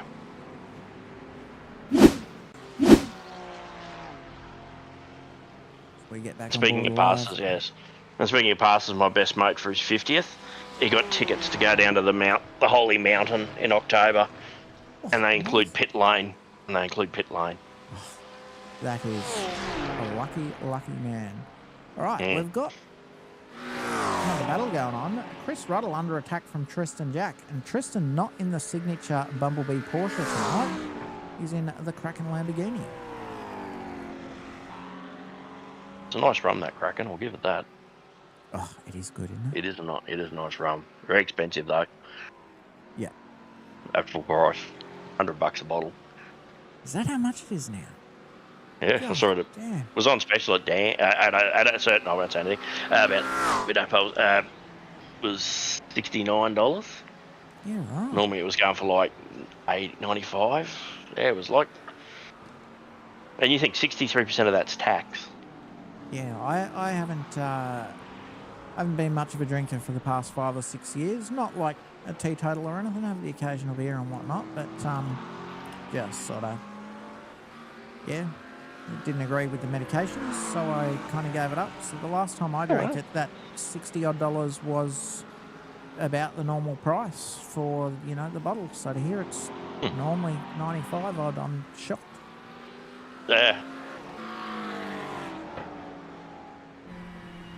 But you can Google it you can Google and find out your best price wherever you want to get it from. So yeah.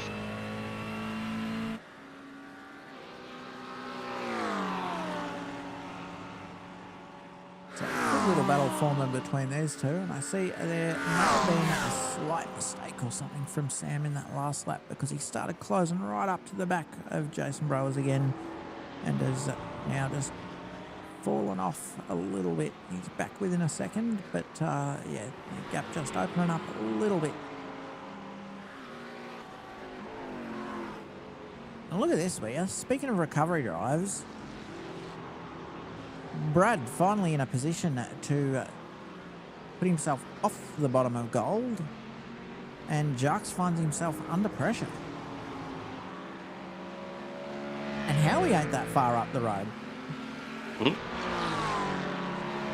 Howie's only another 3 seconds up the road. We've got 8 laps to get it done in. What do you think the chances are?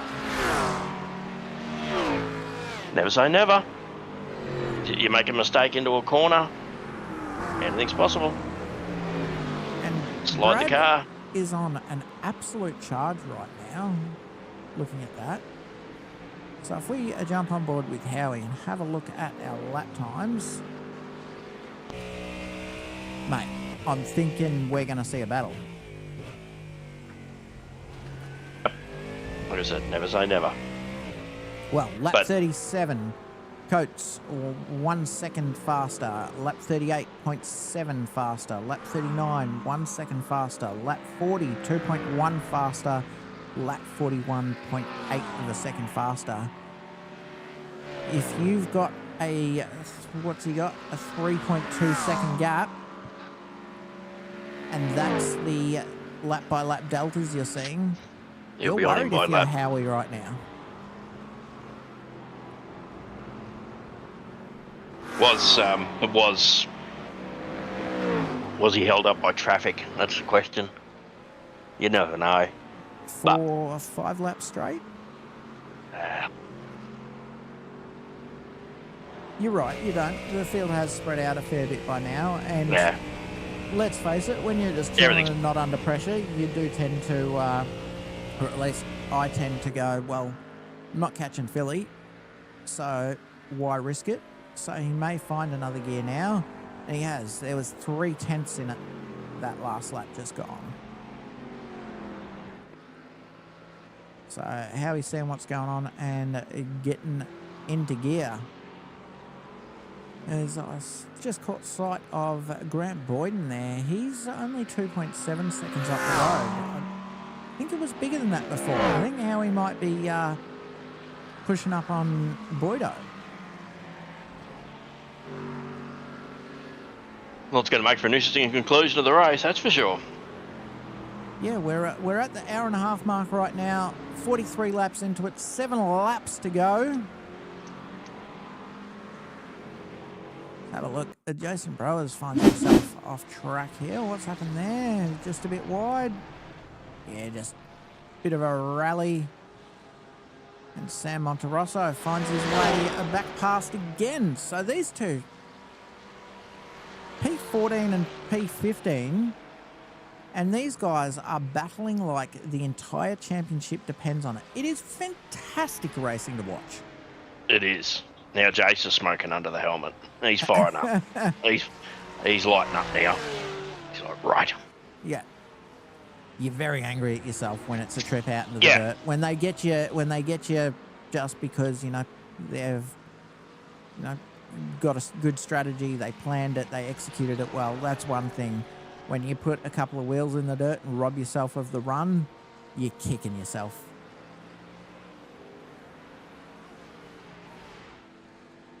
Chris Ruddle and Tristan Jack still going at it. Still within half a second between these two. So only a couple of people yet to sort it out on the track. But I tell you what, I'm watching that gap close. It's down to 2.8. That's another, 4/10 this lap. Yep. I need to get back on the live so that we can see.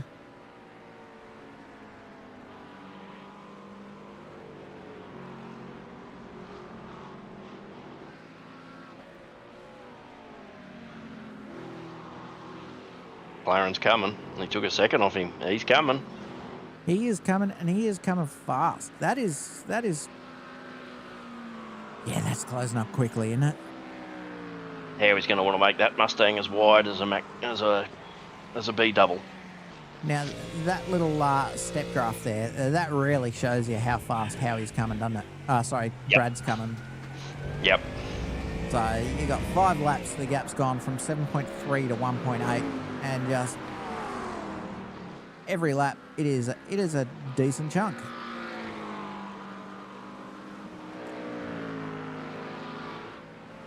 We have a look at the dashboard there. Howie pushing it over 200 k's an hour, hard into the braking zone. Halves his speed, gets around, continues along through the carousel there. The corner that never seems to end. God, it's a tough one, isn't it, Jace? Yeah, sort of coming around there going, I feel like I should be on the power or something, and, that's the mistake. You get on the power that bit too early, you wash wide, and you got to get off it. And it costs you to run for so long because it's flat out all the way down that back straight. It costs you so much if you get that carousel wrong. Yeah, Road America's not my favourite track. Not. Road Atlanta I'm a big fan of, and I often get the two confused because I'm not the brightest guy around, and they both have road in the name.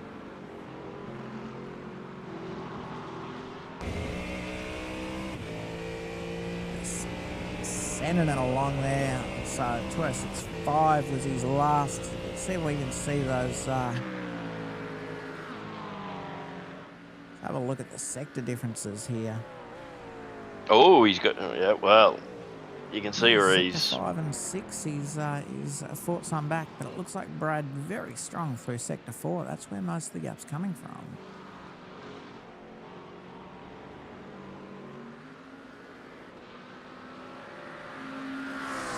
interesting, these overlays, aren't they? Love seeing all the little tidbits. How Maybe the far's- way how... Yeah, 2.4 to Grant ahead, so I don't think that's going to close up in the next 5 laps. But I think Brad will be very keen to take a P2 back from Howie here. Maybe the setup that Brad's got is better in the end, towards the end of the race than Howie's. Potentially. As you can see, there's only a 10th in it. Sector 3 completely equal. Let's see if Sector 4 is the big differentiator again. And you know what? It goes with what I was saying, doesn't it? That carousel, it's where so much time is.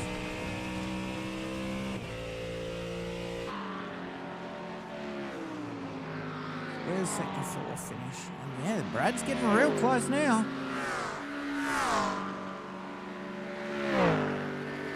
He crosses the Sector 4 line, and yeah, another 2.5 tenths in Sector 4 alone. So that's where all the time is, Jace. That's where this battle's happening. Yep.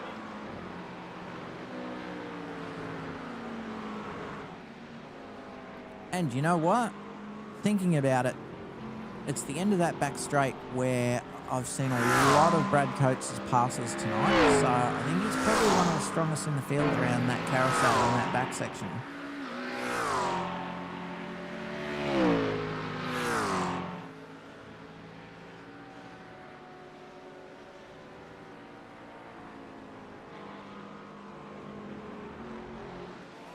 Look at this up the front though, will you? Lewis Dugan has himself a 38-second gap to Philly. Now I better be careful switching to Ilias, because the last time I did, he had a giant snap, ended up off the track and inches off the wall. So I don't want to, you know, give him the willies, put the commentator's curse on him. But apart from that little snafu, absolute flawless from him tonight.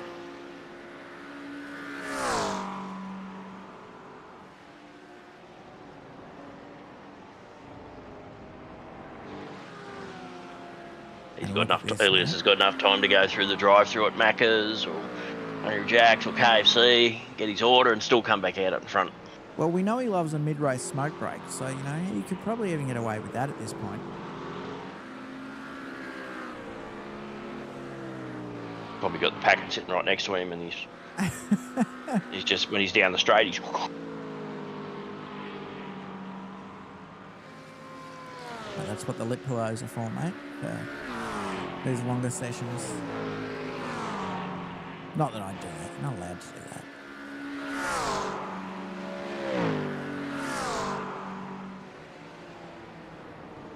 Hey, look at that.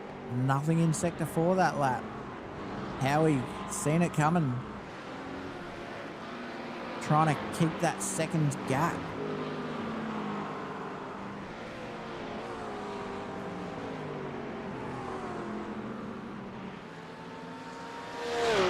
Gosh, it's going to be some finish here. Yeah, he's going to be on him. He'll be on him before we start lap 40, or we end lap 49, I reckon. And it's going to be that last lap dash. Shootout? Yep. I like the way you're thinking. I hope that's what we see, because you love a bit of last lap excitement. As long as there's not a mistake made by either driver, someone takes it into the grass, or I'm touching wood as I say that, by the way.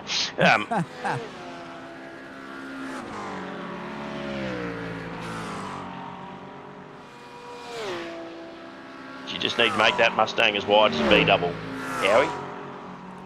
He is going to be defending like his life depends on it, I think, because Howie is closing.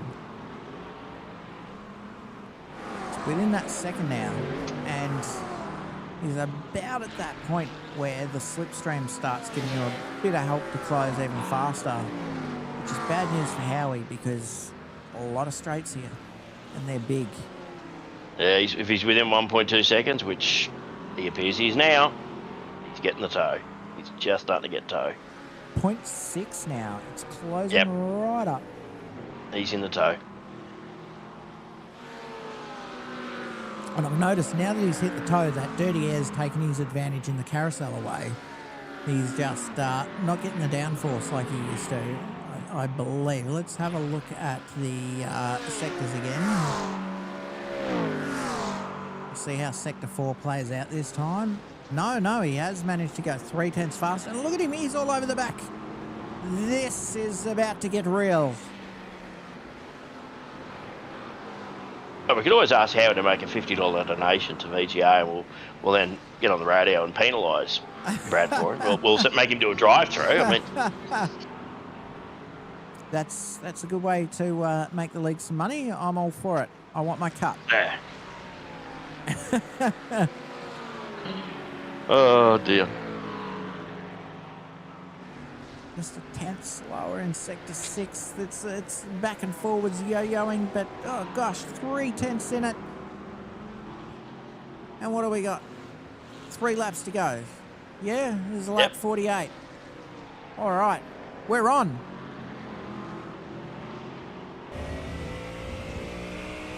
YouTube, get excited. I was going to say he's going to want to get that Porsche between him and the McLaren. Oh, the traffic. Flashing the Macca's order. The traffic. Flashing the Macca's order. Get out of the way. Get out of the way. Now jump in behind me now. Jump in behind me now. Like, oh, he doesn't. and it looks like Gran has lost some time in clearing that traffic, which is going to put him square in the middle of this battle, and he is not blue flagged. He's for position. This is now suddenly a 3-way for the final step in the last couple of laps. This is something else. As Brad sends it up the inside, Howie gives him room. Brad gets through cleanly. Howie knew he was coming. He knew he couldn't stop him. So. The question is, look, if I'm Howie right now, I am doing everything I can to stick to the back of Brad and not go past him. Although, Brad's the one for position, isn't he? Well, he's in. I was going to say, like, I'd be trying to find now. a way to sneak through past Grant there, because I'll be honest, I think Brad's going to catch Grant up too, and we're going to see him trying to make a move there and put it on the 3rd step. This is the penultimate lap. Well, this is lap 50 now, so. Oh no, hang on. No, 49, because Elias is 49, so far ahead. He already. Yeah, that's right. Elias Elias half a lap ago.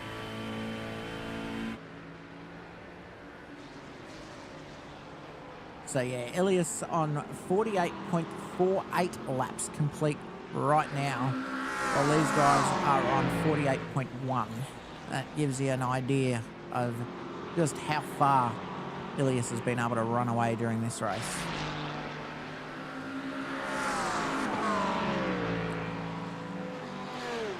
So what happens here? Does Grant defend? Does he decide he wants the 3rd step to try and hold Brad off? Or does he decide that first in class is more important? What do you do if you're in Grant's shoes, Jose? You want that final step on the podium. You're not gonna. Yeah, but then you don't know what. Yeah, I don't think you give it away for free. No. We see Darren Stark in the M&M's Porsche just letting those guys straight through. A little twitch from Sam Monterosso as he lets them by. Gosh. Yeah, she's gonna. Yeah. Oh, that Mustang. Oh, it's slidey there. There's Cashy out of the way. And that's put Brad right. Oh, we're on. Yep, now they're on. Oh no, and we see. Oh, Cashy's gone wide again. Cashy, what is it with you? Have you paid that bloody? Have you paid that corner to take you out or something? The wild thing is how he managed to weave through those drivers without doing any damage, because there was cars everywhere, traffic everywhere. There was. And he managed to just... He's Neo from the Matrix, mate. All right, last lap. Let's see what they do.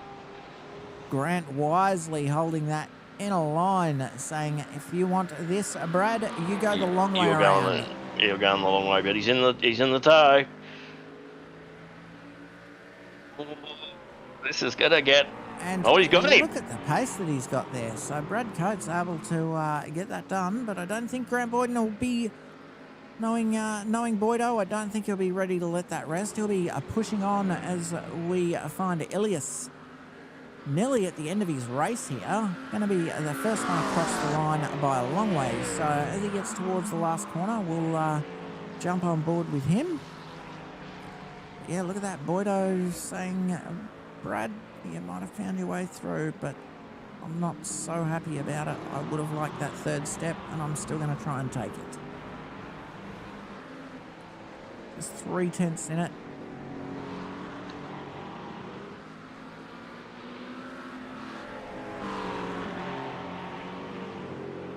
So, but as we jump on board with our race leader coming around the final corner of the race, heading down the straight. Show us those flashes, Ilias. I'm going to say if you were Jace now, you'd pull right over, let him pass, and you don't have to do the next lap. Which, no, he's got to do. Yeah. See, I would have slowed right down. Let the car. After you, my friend. Yeah, after you. So, and then we're going to find John Fillingham, the VGA Mustang. Jeez, when you look at where he is, and it was some time ago that Ilias crossed the line. It's a big old finish, isn't it? He has not had to really sweat it at all tonight, except for that little moment where I thought he was going to find the fence, and I'm very keen to ask him about that. That's Philly across the line. Brad Coates behind him, giving us the flashes, and Boydo, followed by Howie, and then Jacques and Charles Mitchell coming through. Checkered flags galore coming out. So Mark Foster will be the next to cross the line there. Finds himself P8 overall. Tristan Jack, one of our big movers and shakers overall, up 10 positions from qualifying tonight. He's quite the consistent little driver, does well week to week. Just plods along and puts his laps in, Jace, and takes the positions for the consistency. He does. And then followed by Chris Ruddle. Glenn Jones coming along behind him. Daniel Hoffman. Seen that turtle car be anything but turtle speed tonight. It's been in plenty of battles. The Pineapple Express are trying to run away from Ted because, that Pineapple Express is whatever it is. I don't know. Alex. Oh, I know what I know what it is. It's it's a. I'm familiar with the film. Big Seth Rogen. No. Yeah, no, it's more a military thing, that one, Pineapple Express. Right. Yeah, that's. So it's not. If that's the. Not related to upside down pineapples. I don't think so. I think that's the livery. I can. If it looks like what I think it does, yeah, it's. Right. Yeah, it's next military site, the Pineapple Express. I see. So, Ilias is back in. Is Philly going to be doing some skids for us? Ilias, Howie, and Sam all lined up, but they appear to just be cruising back to the pits. No skids. Everybody's taking the checkered, so skids are allowed, but I think everyone's buggered. Tonight. I think everyone's buggered after 2 hours. I think they might be. All right, let's get those in there that we need to bring in. So, what have we got tonight? So, what is it? We bring first, second, and third, and the winners of each, right? So, I think so.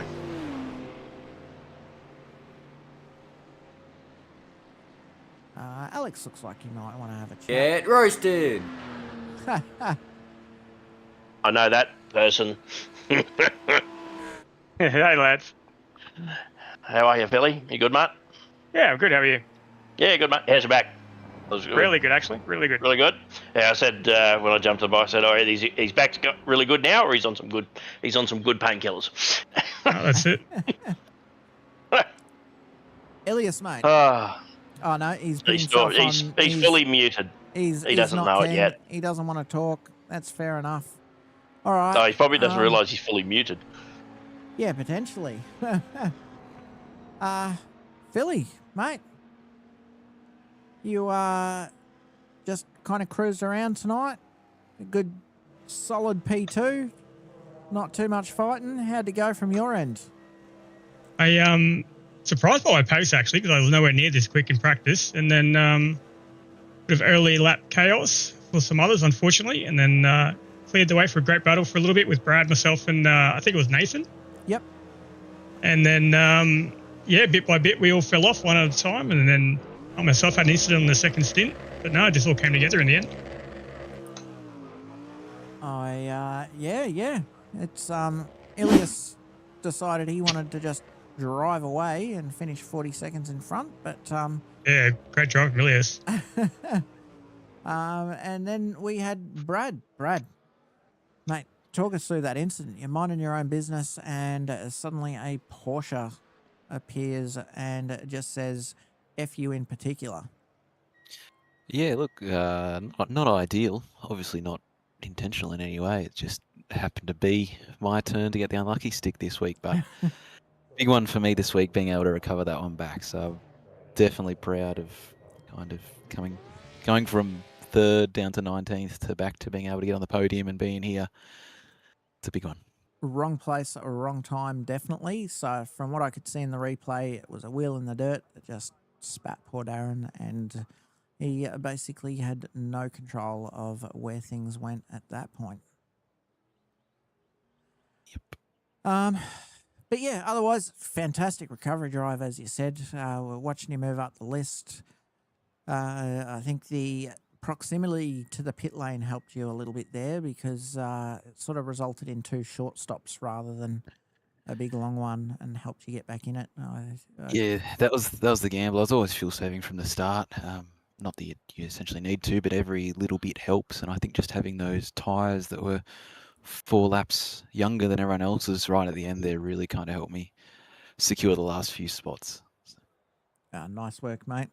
So, and Grant, you put up a hell of a fight for the 3rd step, but got yourself top position in silver overall for the night. Talk us through your race, mate. You seem to be stuck behind a little bit there, but found your way through, and then just found your rhythm and just drove through it all night clean. Yeah, now that you've retired from racing and doing commentary, mate, I'm in a whole new level. No, jokes aside. I have done a few IMSA races in this car this week, so was pretty confident. Got past a couple of cars that I sort of needed to early on. Then found myself, battling with Brad for 3rd outright. Managed to pull out a bit of a gap on him, but unfortunately, mate, he's just way too quick for me. Well done, Brad. It was a great the pressure. If you could see how wet I was, absolutely saturated in sweat, unbelievable. Look, a couple of guys did get in the way with 2 laps left to go, but he would have caught me anyway, Justin. He was flying, very deserving of that top 3 podium. So well done to all of them. Yeah, I miss all the prototypes buzzing around. So I think that gave me a little bit of an edge when it come to navigating. Yeah, true that. But everybody, I was lucky that everybody I raced with raced so clean. They gave no quarter. They stuck it to me, but they were very clean. It was really good fun. I enjoyed today a lot. Nice work, mate. Great drive, and congratulations on the class win. And Alex, I see you jumped in driver briefing for a chat. Is that an accident because you're so used to finishing at the top, or you figured you'd still come and have a chat to us anyway?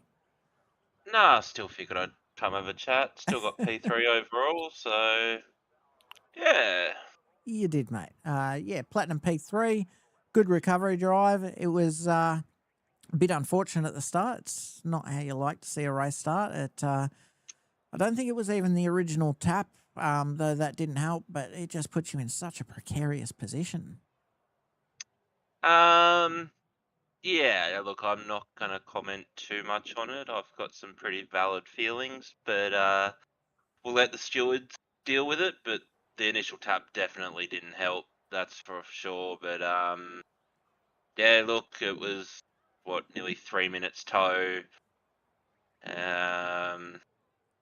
Dead last, essentially, and just knuckled down. And then I saw a couple of the Platinum boys quit or disconnected or whatever happened to them, and I just soldiered on to see what points I could salvage.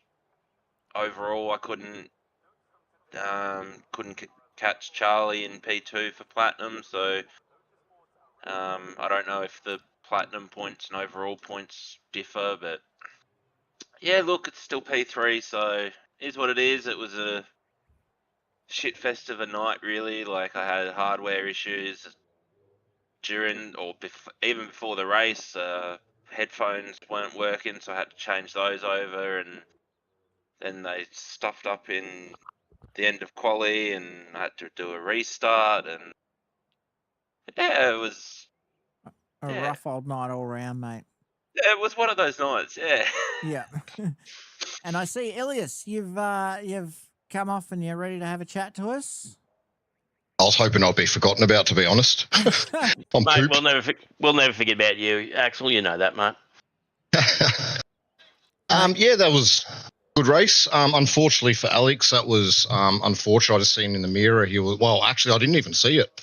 I heard someone say Alex is gone or something, and I looked in my mirror, and he was gone. But I don't even know what happened, to be honest. Yeah. Yeah.